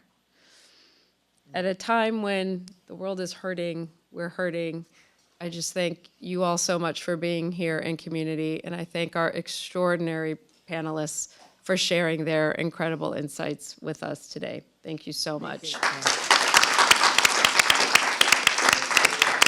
take a 15-minute break and resume with the next panel at 11:30. Thank you. Yes, I believe it's on. Hello, everyone. Welcome back. We are right on time, just a little bit late. And we are going to proceed with our discussion panel. So we're not going to have separate presentations. We're going to have some questions, and then each of our panelists will address those questions and comment, of course. Our session is titled Words and Discourse, so I guess it makes sense that we're going to have a discourse of our own here. And first, I will introduce myself, I guess. I'm Asya Darbinyan. I'm the director of Center for Holocaust, Human Rights, and Genocide Education, which is located in Lincroft, New Jersey. And I'm here with this amazing group of panelists that I will try to introduce briefly. So I will start with Susan Barba. Susan is the author of Fair Sun, winner of the Anahit Literary Award and the Minas and Kohar Tololian Prize, and Geode, a finalist for the New England Book Awards and the Massachusetts Book Awards. Her writing has appeared in the New York Times Magazine, the New York Review of Books, Poetry, the New Republic, and elsewhere, and her poems have been translated into Armenian, German, Swedish, and Romanian. She earned her doctorate in comparative literature from Harvard University, and she works as a senior editor for New York Review of Books.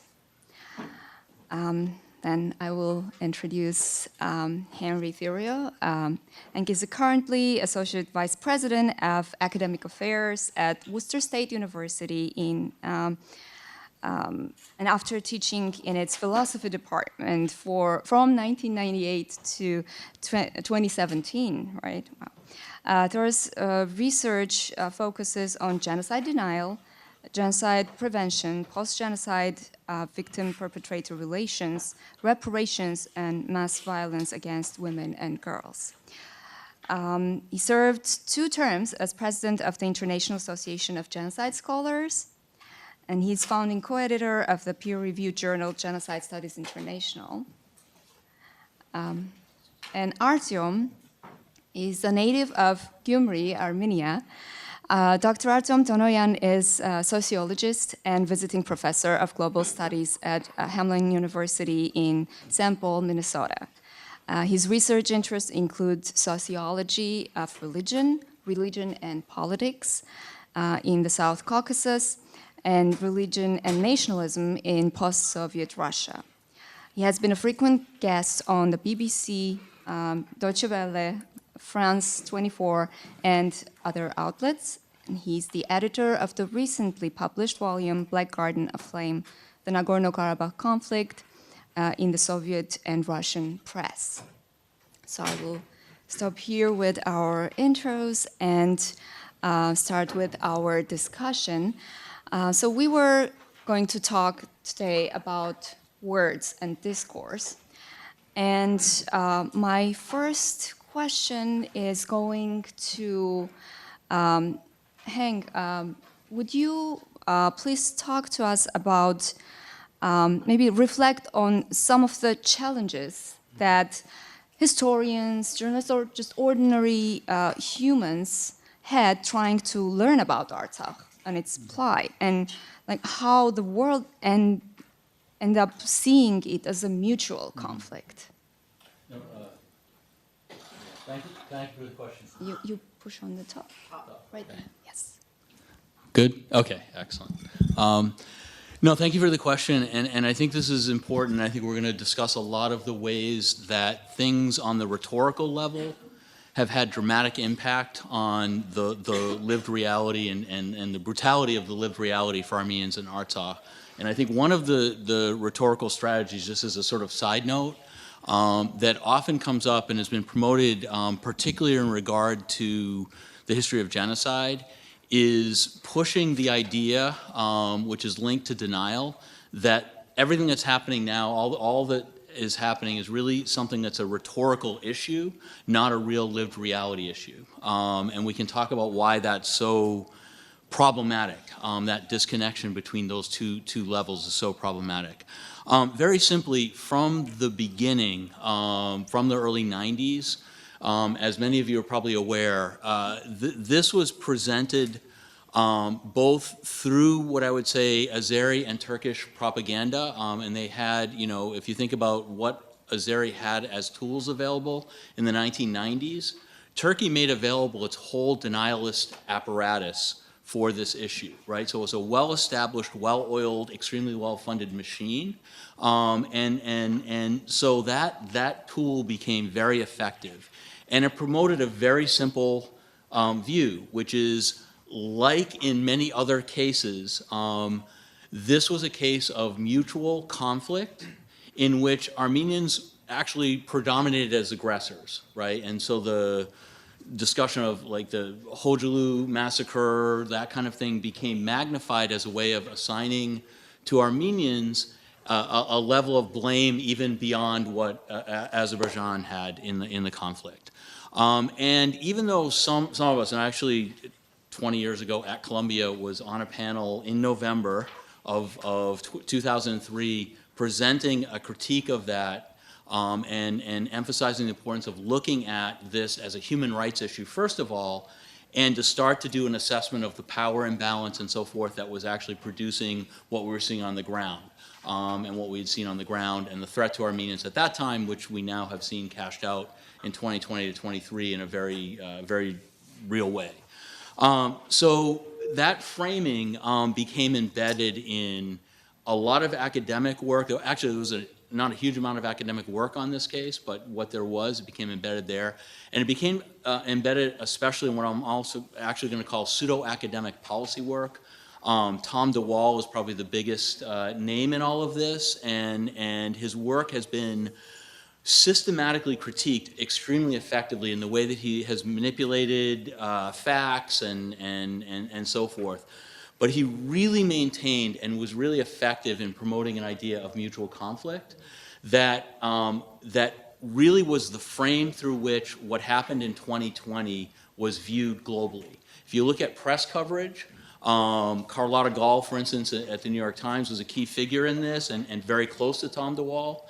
They used that framework, even as it was clear on the ground that this was a one-sided violent attack, that Armenians had no interest. I mean, anyone looking at this from outside understood that Armenians had no interest in a war that they were going to lose at that time. And yet it was presented as mutual aggression and so forth. And it is only, in my opinion, only a little bit in 2020 you start to see a little chipping away after Armenians lost the war decisively. But it's really in 2023 that we actually see the rhetorical framework shift to seeing Armenians as victims, right? Because it's unavoidable at this point, right? It's, I mean, clearly one-sided military action. Armenians barely fought back, if we can say that, right? So almost, you know, what you have to do with a bully is if you do any fighting back, it actually invites more violence. And Armenians, I think, understood that in a lot of ways. But also Armenians became, started to fit the old stereotype or image of Armenians as pure victims. Finally, we saw Armenians looking like Armenians of 1915. And so for the world community, that made sense. But also, and this is the last point I'll make, I'm sorry if I'm going a little bit long, also the recognition of the one-sidedness of this violence became utterly unimpactful and irrelevant because Artsakh had already been ethnically cleansed, right? So we can now recognize, as we do with Native American groups and other groups, this tragedy of genocide or this tragedy of elimination, which no longer matters. That recognition has no meaning at all. I would say that I worry that now that same framework is now being used relative to Armenia. Chris Barnigian actually brought this up in terms of how the struggle right now is between Turkey and Azerbaijan and Armenia as if they're equal parties in the international legal arena, as well as to some extent in the military arena. So I'll stop there, but hopefully that was helpful to start. Absolutely, and you don't have to stop there if you have No, that's say fine. something There's other people else. need Yes, to speak. we, Yeah. okay, great.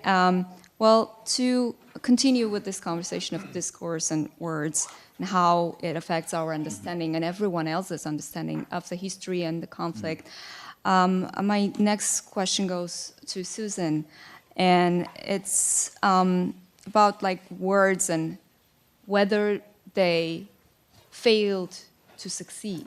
What do you think about use of words and what happened as a result of use of certain words in trying to understand or describe Artsakh, its history, and what happened recently? Okay. Thank you, Henry. That was really important, I think, to start off our conversation. And I would just add, if I can, before I answer your question, Asya, just in response to what Henry has brought up, that even as Armenians were being presented as victims, they were also, you know, I was tracking the words used in these articles, and I just want to say, in terms of journalistic responses to the conflict, that first there was a lack of coverage, just a total lack of coverage of the blockade. nothing as was brought up in the panel beforehand in the New York Times about that. So lack of coverage really during the 2020 war as well, during the blockade. And then September 19th attack, still not much. It wasn't until September 27th, and I'm talking specifically about US press coverage. September 27th, the New York Times article that had the outrageous subtitle, "Almost No One Saw It Coming." And that really was kind of the final dagger, I think, in Armenians' hearts, because everyone I spoke with said, that is an absolute falsity. It's a lie.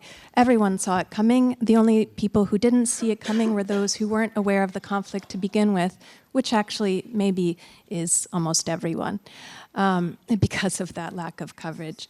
And, that hit a nerve with Artsakh too. I spoke with Siranush Sargsyan, a journalist from Stepanakert, who in the first few minutes of our conversation, that was what she brought up as indicative of the international community's blindness. And I want to say that what's most frustrating, as Hank brought up, is that when you have coverage of the conflict in which the injustices are described in the perpetrator's language in purportedly neutral and objective publications, that's when I think that sense of denial is extended from the past into the present. Here we are reading descriptions of Armenians as separatists, as terrorists. The Aliyevs claim that the September 19th attack was on the pretext was terrorism. It was a counter-terrorist movement, which was obviously a large-scale military offensive, not a counter-terrorist attack. Those terms are reported without question, and I think that is due to two main things: the larger geopolitical environment in which those in Brussels and Washington want to believe Aliyev because it's convenient, and also because of just the conventions of journalism, where you have a kind of a repetition of stock phrases. There's a long, complicated history that journalists don't have the time or energy to dig into, and to be critical about how it's been presented previously. And so there's just a repetition without questioning, or there's a selective presentation of facts. And there's also, I think, often a lack of empathy. This is something Scout touched on really beautifully in discussing photojournalism, that there are different conventions for when we are dealing with events that we're speaking from a perspective of personal attachment or knowledge. There's an empathy there that I think is often lacking from so-called objective reporters. So I haven't answered your question yet about the failures and successes, Asya, but I just wanted to piggyback on what Hank addressed initially. And in terms of failures, so I think that there, and I won't go on too long, but I think there were journalistic failures. I think there were warnings, condemnations by states, what comes to mind immediately are the strong words by Yuri Kim, the US state official who said that US will not countenance any action to ethnically cleanse the Armenians of Nagorno-Karabakh. That was on September 14th.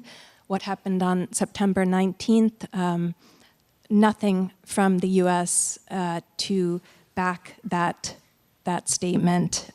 So it's the failure of words to become speech acts in any tangible way. And I'll just very quickly, successes of, I think, ways in which, and this is, success is a difficult way to frame it, but I think that the words that are, that don't betray us are the words that come from the people at the center of the conflict. So I'm thinking about it spatially. The people of Artsakh, their words, their testimony, those are the places where I think we can trust the words, that they are coming from a place of experience. They're coming from the life that was lived. And that those are the words that then I believe will go on to have a long afterlife, because those are the words that give rise to, from testimony, perhaps to restorative justice, but also to culture, to story, to poetry, to the survival of human experience. So I'll stop there. Thank you. Yeah.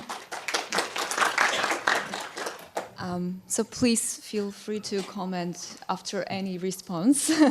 It's we have the time to do it, and that's what we're gathered here together to do. And to follow up with the coverage and the understanding of the discourse, I also would like to hear from you, Artyom, since you have worked a lot on Russian press, and most of this discussion that we heard reflected on Western press, Western historians, Western audience, and from your work, can you reflect on this, how this discourse was covered by Russian press, and maybe also if it changed over time? I'm assuming it did, and how it happened. Yeah, well, thank you, Asya. Thank you to my co-panelists for participating, and thank you to Nicole and Hajik, who is not here, for organizing this important conference. And we're here because we believe we can say something that is relevant, perhaps even important. So I will also piggyback on Henry's and Susan's comments here, is that, you know, the Western press coverage on the conflicts has been sort of episodic, right? I think the best way to describe the Western coverage has been given by about 120, 130 years ago by a British writer, G.K. Chesterton, who, talking and critiquing the British journalism of his day, was saying that modern journalism is basically telling people who didn't know that Lord Jones was alive, that Lord Jones had passed away, that he had died. And I think that it describes the Western press coverage of the Nagorno-Karabakh conflict. When something happens and something of note happens and something tragic happens, you see journalists sort of, I don't want to use that term, vultures, descending upon and trying to document, either for street cred or for journalistic cred or for any number of creds, to what is happening, which is tragic because the region has to offer more than that, more than tragedy. It is a veritable tapestry of cultures and religions, and beautiful tapestry. But because I'm interested in the Russian press coverage, my interest came about at the height of the 2020 war, when the coverage of the 2020 war absolutely dismal. You had people like Carlotta Gall, who produced two, for lack of a better words, terrible pieces where she was essentially victim blaming the Armenians. And I was looking at the Russian press coverage, which was not just markedly different in its tenor, but was much more, and in terms of just the scope of the coverage. And there are reasons for it. The region is close to Russia, and Russian journalists have had no time problems or traveling problems to travel to the region. And a lot of these Russian organizations, news organizations, have bureaus in the regions. And so access to information is much more easy for them than for Western journalists. But I looked at the coverage of the conflict, not just in Russia, but also the coverage since the Soviet Union. I spent 4, 5, 6 months reading through extensively Russian newspapers, read probably around 2,500, 30,000 articles, watched way too many YouTubes that you care to know, way too many hours of YouTube videos trying to make sense about the coverage. And the coverage comes sort of in waves and ebbs and flows. When you look at the coverage in the Soviet era, you had a press that was controlled by the Soviet government. So there was an orthodoxy imposed on what could be covered and how it could be covered and how it should be covered. And there was a certain framing about the conflict in Nagorno-Karabakh. And there is to underscore the importance of the Soviet and the Russian coverage, there was an American media theorist named Bernard Cecil Cohen, who wrote at the height of the Vietnam War, theorizing about the coverage of the Vietnam War in the American press. And he has a quote that I would like to read because I cannot say it from the memory. And it's extremely important to understand the context and the thrust of what I'm trying to say. So in 1964, Bernard Cohen writes that the press is significantly more than a purveyor of information and opinion. It may not be successful much of the time in telling people what to think, but it is stunningly successful in telling its readers what to think about. And when it came to the Soviet press, it was not only about what to think and what to think about, but how to think about these things. So in the Soviet era, there was a certain framing, and everyone had to follow this framing.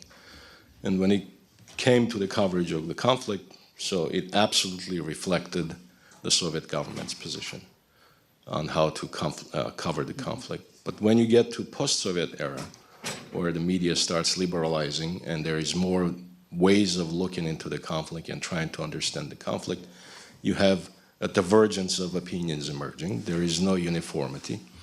But you also have to keep in mind something else, is that when it comes to foreign affairs coverage, and when it comes to coverage of conflictual situations, the Russian press is just as guilty as the American press, or the American press is just as guilty as the Russian press, because they start, in a sense, becoming almost like stenographers of the State Department or the Ministry of Foreign Affairs, instead of sort of positing themselves as adversarial journalists who attack, who are called to be heretics by their nature. They become orthodox, right? They start reflecting this State Department and Foreign Ministry coverage.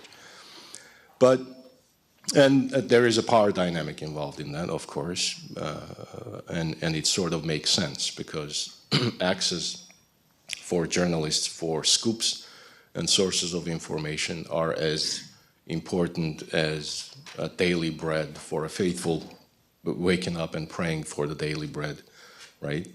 So they do not want to lose this sort of access to the State Department types or the CIA types or sources and so on and so forth. So they have to, in a sense, fall in line as to what they're covering and how they're covering these issues. Well, in the Russian press, this has continued apace. There has been sort of, again, divergences of opinions, especially when it came to writing opinion pieces and so on and so forth. But when it came to the coverage, oftentimes it reflected the prerogatives of their respective foreign ministries.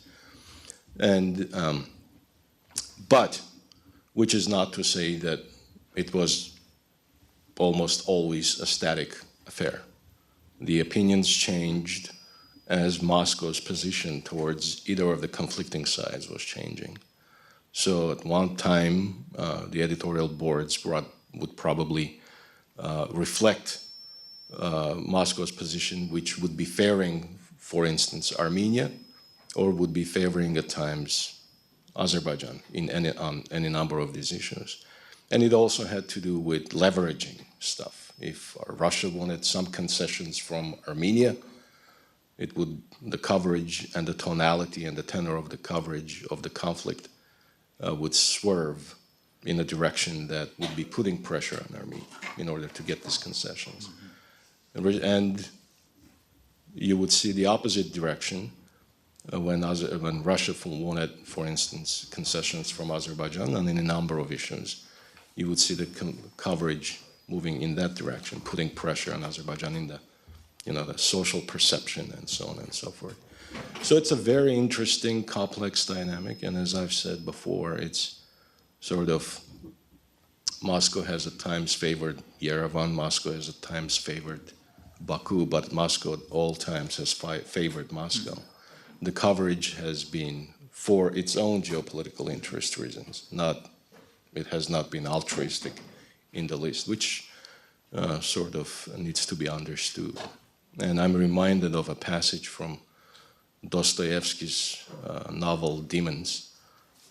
One of the reasons I sort of produced this book, and one of the reasons I'm interested in understanding the Russian press coverage, is to sort of gauge the situation, to gauge the social situation, to gauge the political situation. And I'm reminded of Dostoevsky urging my fellow Armenians and my fellow scholars to do more diligence in understanding Russia. And Dostoevsky's passage that comes to mind is one of the characters in the book is an engineer, can't remember his name. He says, "I have not the slightest understanding of the Russian people, and I don't have the time to study them." And so the urging that I have, and the urging that I had was, I want to understand what is happening, because whether we want it or not, Russia is a powerful neighbor, maleficent in many ways, and malevolent in many ways that we can count. But at the same time, we have to understand its largeness. We have to understand the inner workings. And there is no other better way to understand what is happening than to study the press, the coverage. So I will stop with that, and we can go from there. Thank you, Artyom. And do our panelists have any comments to add to this response? Okay. So since you touched upon geopolitics, and one of the questions that were raised a lot during the conflict, but also what happened after, the ethnic cleansing and the rhetoric that was followed. And suddenly we started hearing these questions about, so where is international law here? And how come this is happening again?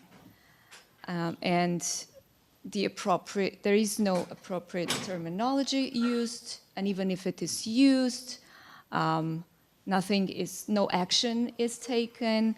So, Hank, would you mind reflecting on the role of international law, but also the conflicting behavior of certain leaders of states with the international law, since some of the statements that Aliyev and Erdogan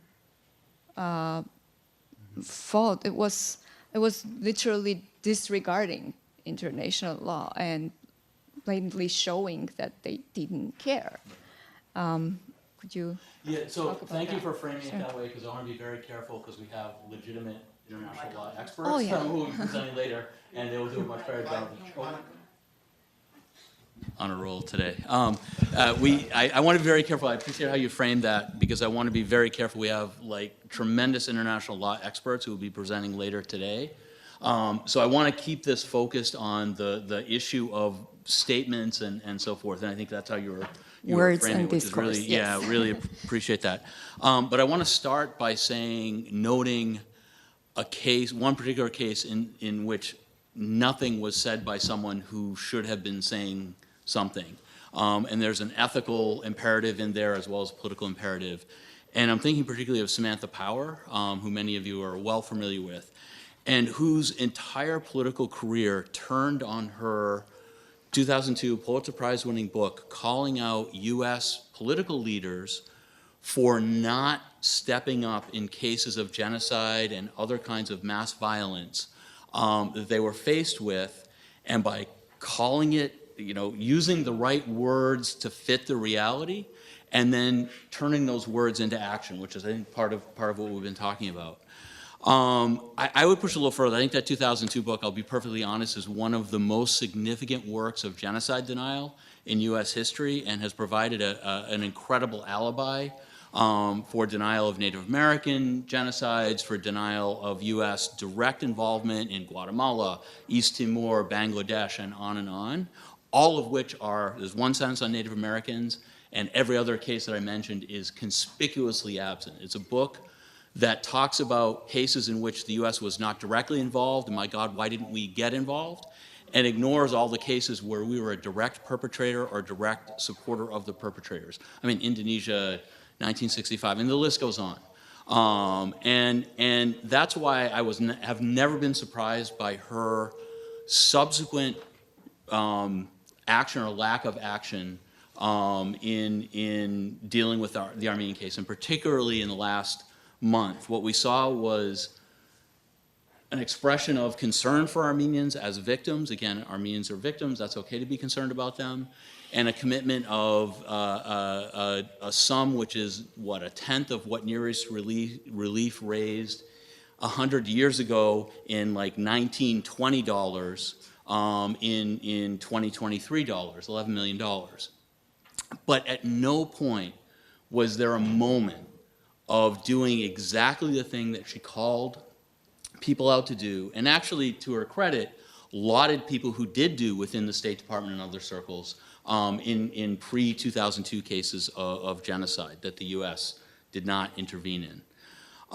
So I think that we have to recognize where things should have been said that weren't said, and that the people not saying them had the power to have their words matter. They didn't say them, and that had a direct impact in terms of the lives of Armenians and this historical presence of Armenians. So that's the first point. That's a case where rhetoric, the language, would have been directly related to the material reality on the ground. And I want to suggest that that relationship is always fluid, and sophisticated political leaders know how to manipulate it, right? That's where genocide denial, that's how genocide denial is powerful. That relationship between reality and rhetoric gets tortured and stretched and so forth. The flip side of that are two cases in which statements are being made very clearly, and yet are being ignored because the view, and this is in the press, this is in US policy circles, is that they're actually not connected to reality. And I'm speaking specifically of explicit statements made again and again and again, as if there was any doubt the first few times, by Aliyev, Erdogan, and others in their circles, that their goal, and maybe we can use Patrick Wolf's concept if you want to say that we can debate whether Nagorno-Karabakh was a case of genocide, ethnic cleansing, which is an illegal term, or eliminationism, but using Patrick Wolf's concept of elimination, that elimination of the presence of Armenians in the South Caucasus has again and again and again been stated directly by Aliyev and Erdogan and others as the goal of what they're doing now. And there is no doubt about that. Now, what's telling, and this is where I'm going to get into trouble with the international lawyers, what's telling is, in most cases of genocide, it is very difficult to get those statements. Rwanda is a conspicuous exception where the perpetrators explicitly stated again and again what their goal was, which was genocidal. But in the human rights era, at least the 20th century, those kinds of clear statements are very rare because perpetrators are not stupid and they understand what international law says and how they need to work around it and so forth. In this case, we're seeing explicit statements, and I will say again and again and again in US policy circles. And I happened to be in a meeting with Representative Bill Keating from Massachusetts August 31st, in which I raised this and he said, oh, that's just empty rhetoric. You know, Aliyev's just a guy who just talks too much and he should learn not to say those things. He doesn't mean them. Within 3 weeks, we saw violent action that shows that his words actually do have a connection to his actions. I'm waiting, we're trying to schedule a meeting with Keating again to point this out, and we'll see how that goes. But the problem with that is, here's a case where we're not believing that words and actions are connected. And I think that's incredibly dangerous, and it's incredibly manipulative by, for instance, US policy groups, I mentioned leaders and so forth, because that's creating this idea that no matter what intent is expressed, that it doesn't matter. What's so painful for me is, again, going back to genocide law, and again, I'll hope the international lawyers will say something better than I can about this.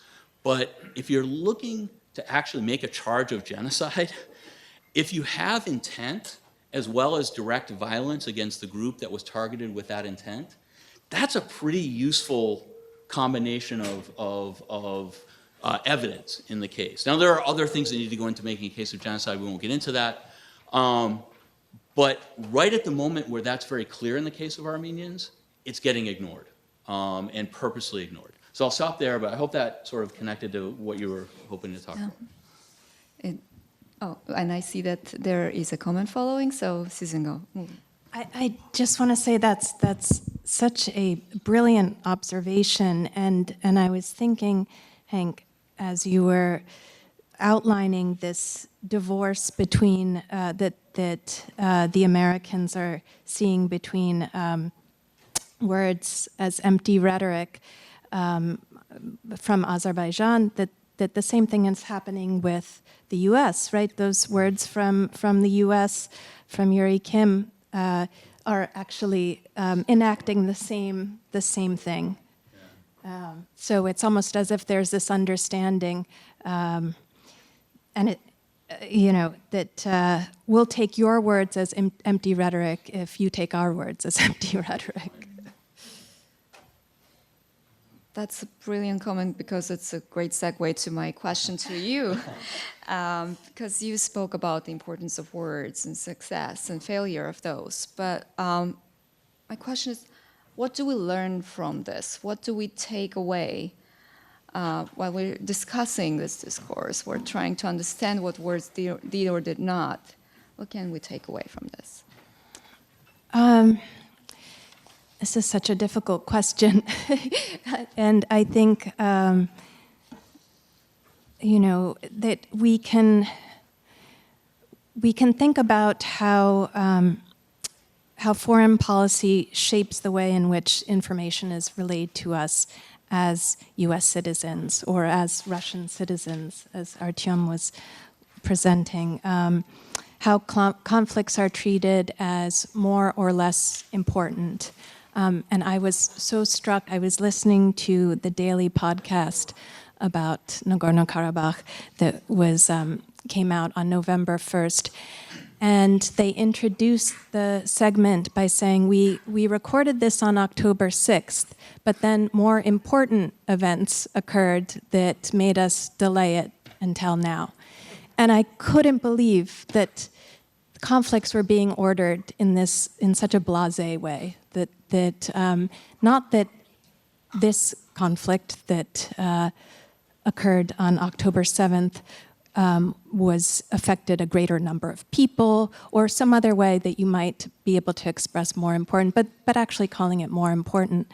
So I just wanted to highlight that it seems to me that it's quite obvious there's an ordering of importance. And another thing that was noted was that the Artsakh conflict was, quote unquote, solved overnight. And that was another word that struck me, that what had happened was referred to as a solution. I mean, could there be a more direct tie to genocidal language? So one thing beyond just being aware of the ways in which language is used is also to think comparatively, and so to actually look at other conflicts, to have the same level of attention that we bring to a conflict that we know more intimately, to apply that close reading to other events that are happening around the world. As Nicole read that incredibly moving poem, the Atlas, there's pain all over. And the same conventions are applied to other conflicts. And just one other thing, a friend wrote to me a Armenian phrase, "Toh gerichet tanaken ansparlini." Let the ink of your pen be inexhaustible. So it's not only noticing and close reading these conflicts, but responding to them through our own writing in counter to what we see as lacking, either out of nefarious intent or ignorance. Thank you, Susan.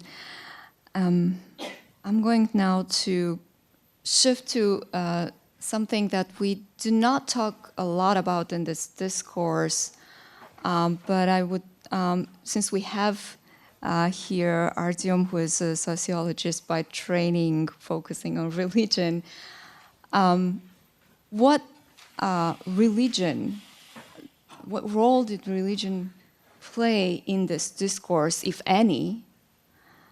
And if it did play a role, again, was there any shift in it?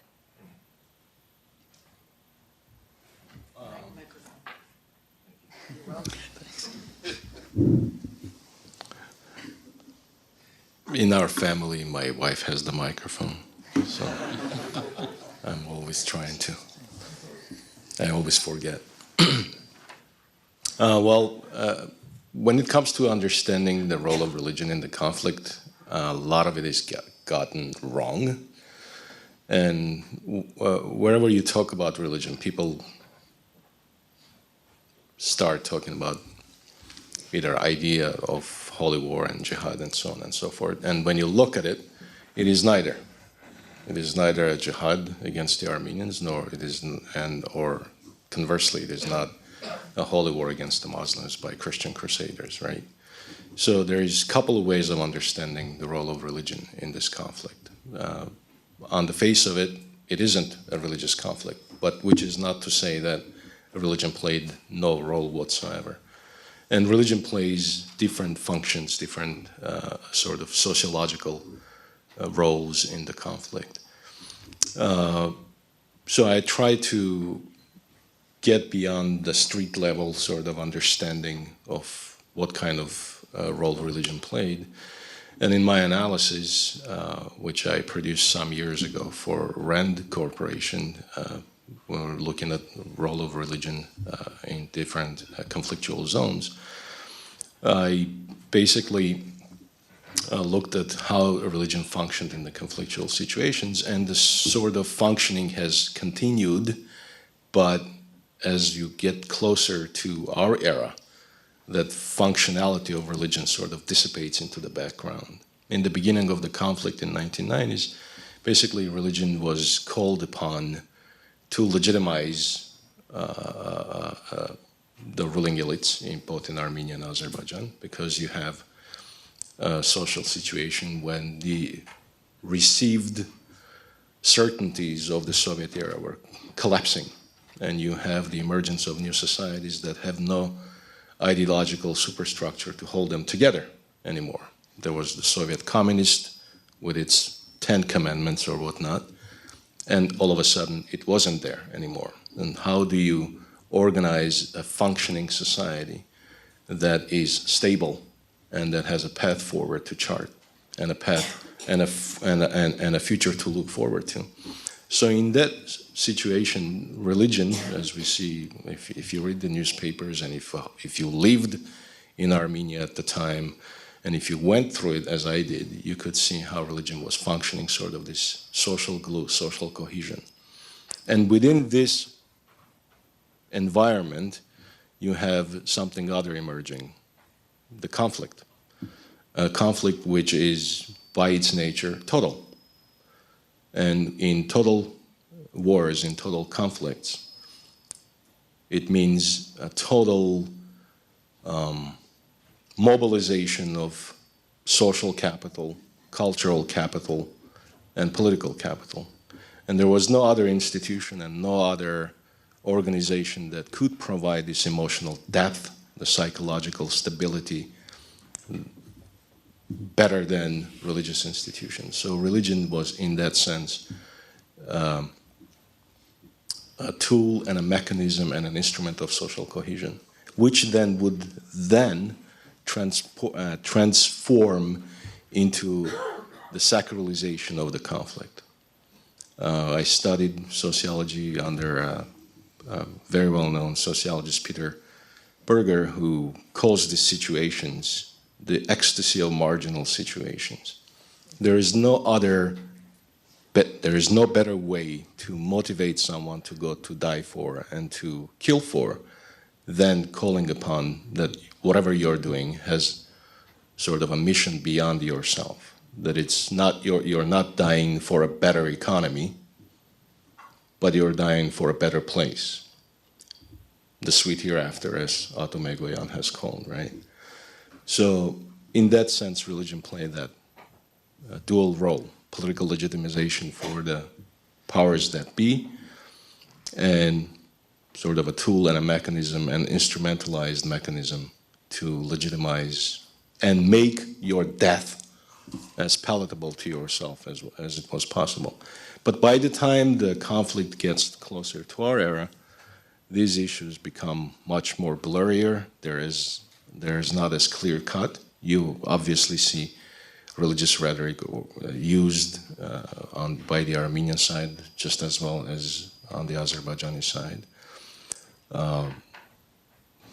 The biggest example probably was the importation of Syrian jihadi mercenaries to come and to change the battleground facts on the ground, right? So it is a rather complex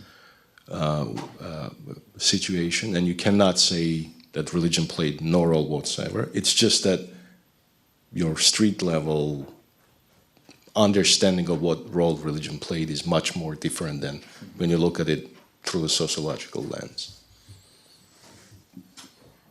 So just to follow up with that, and so do you think that it is one of the reasons why in recent discussions and discourse, we do not really reflect on it and just take it like it's there, it's somewhere, but we're not really ever focusing on discussion of it, and we focus on geopolitics, on law, and missing something important that is still coming with us during the process. It's not really ever gone. Yeah, I think that has to do with it. I think now that the battleground and now that we know sort of, again, speaking as an expert, as a sociologist, now that we know what countries want from each other, and countries now have armies, and the legitimization mechanisms of the respective countries have changed. The Armenian government, Nicole Pashinyan, doesn't need the church for legitimization purposes, so he's not going out of his way to sort of rally religious people around. And the same goes with Aliyev, right? He has completely defenestrated religion in Azerbaijan. He's, in fact, is in the process of creating a state Islam, much like the Republican Turkey. And it's defanged religious institutions and religious actors and entrepreneurs. And so the conflict's sort of dimension and the conflict's sociological and political and cultural thrust has changed. That's why religion is not as prominent as it used to be in the beginning of phases of the conflict in 1990s, because the legitimization structures have changed, and you don't anymore need all these various passions other than the sacred land over which you're fighting. Since I just realized that we have time for maybe one more question that all of you could reflect on. That question is about we talked about use of words, but what about use of names? And I would like to hear your opinion from all of you, if you'd like to comment on it. But for example, the use of Nagorno-Karabakh versus Artsakh by Armenians, but also in the discourse internationally. What do you think this means, and how it affected the whole discourse about the conflict and the consequences? I think Susan has better things to say than me. No, not at all. I'll just say that, just very briefly, that I think the renaming of the Republic of Artsakh was a political move. It was a move to shift identity to Armenian ground, right, from Nagorno-Karabakh, which was a name that was imposed upon it, to a name that was chosen. But I think that it had the effect of perhaps confusing non-Armenians, and so there were now two names for this region, or multiple names if one wants to get into it, and this creates confusion for readers who don't know Russian, who don't know Turkish, who don't know Armenian, and you need to now explain not only the history but the actual place that you're talking about. In the brief time that I've had writing about the conflict, I had discussions with editors about what to call the region, and there is a consensus that it should be Nagorno-Karabakh, and that if you're going to call it Artsakh, you need to explain why and what that means. And so there was always the need to say within commas, as Armenians call it, or the Armenian name for. So just, I think names are crucial, and that, but they don't come without their own issues and contestations.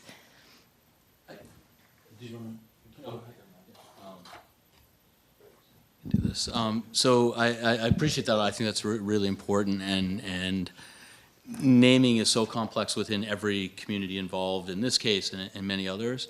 I would say sort of September 19 to 27, the naming was a political tool that I think, different group, Armenians, Azeris and so forth were using. But what it becomes after that is a kind of something like denial. It's a kind of a celebration and a victory lap for Azerbaijan. That is, it's a confirmation. It's not something that's producing effects in itself, but it's a confirmation of the victory to the point where the Armenian presence could be completely erased, right? Through even at the level of naming, right? And I'm not original in saying that, but there's something good about that, and I'll say this, because I think the intent of trying to change the naming the way it is, Professor Bragin, I think, made a really good point about perpetrator fear and so forth, is that that's actually marking the potential of renaming in Armenian terms, which I think to me also keeps the possibility of a right to return as at least an imagined or a conceptual possibility for Armenians. I think that's really important. I think the point at which the names don't matter, and I've mentioned Native Americans before, I'll mention that again. In the US, we use Native American place names all the time. Why? Because it has absolutely no impact on our recognition of the right to that land of Native Americans. And so I almost feel like if Azerbaijan in 20 years decides, yeah, we'll call it Artsakh, we don't care, that's going to be the point at which the issue is really done. And so there is some hope maybe that this is such a big issue right now. I may sound like a heretic here, which is not that bad of a prospect or a position to be. But to me, it's really not that difficult, the issue of the name, whether it's used Nagorno-Karabakh or Artsakh. And which is not to say that I don't love Artsakh any less than those that prefer that toponym. But for me, it's easier in professional discussions and professional settings to use Nagorno-Karabakh, not to confuse. Like when I talk about Bob Dylan, I'm not talking about Robert Zimmerman with somebody who appreciates the art of Bob Dylan. Or I go with Lady Gaga when we talk about, you know, I'm not using Stephanie Germanotta when I'm talking about Lady Gaga, right? It's an issue of confusion, and this is my Gyumretsi side that is probably coming out. That's why in my biography I always mention that I'm from Gyumri first. So, you know what I'm trying to say? I'm trying to avoid confusions in professional settings. At my family, it's Artsakh galore. But when I'm at a professional setting, and because everyone else, the experts know, the toponym that has become, you know, used for the region, so it's easier to keep the discussion, and especially not to be labeled as a nationalist, ipso facto delegitimizing your position, because the second you use that without any qualifiers, you're labeled, you're pigeonholed, and you're delegitimized, your position is marginalized, and so on and so forth. So I try to sort of avoid giving extra ammunition and to those that would rather detract from my opinion, and so on and so forth. So for those reasons, I use that. But I also need to sort of make this other observation that more and more of my non-Armenian colleagues and friends have talked about the conflict in Nagorno-Karabakh using the word Artsakh. They use the word Artsakh, which has been sort of an interesting shift in the dynamic, because I always try to talk about Nagorno-Karabakh in these non-Armenian settings, and they're like, they correct me, no, it's Artsakh, which has been rather remarkable, you know. Can I add one small point?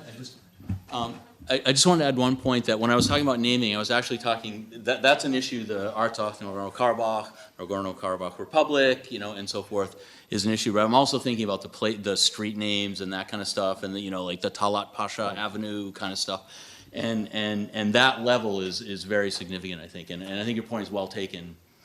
There's not as much at stake at the level that you're talking about, but when it comes down to this level, I think there is a lot going on that we need to be aware of. Thank you to all of our panelists for addressing the questions and commenting. And now we will open it to the... I'm sorry, we're going to need to break from lunch now. Oh, really? We don't have time. Wow. Okay, so we don't have time for Q&A now. But during lunch, please. Well, this sort of was held in terms of questions and answers, so you can just follow up with your questions at lunch, and our panelists will be happy to address any questions that you have. Everybody doesn't write occupied Artsakh on every map. It says Nagorno-Karabakh. We need to get the name right. So we do need to... Thank you. We need to return here at 1:30. We're reconvening at 1:30. Thank you.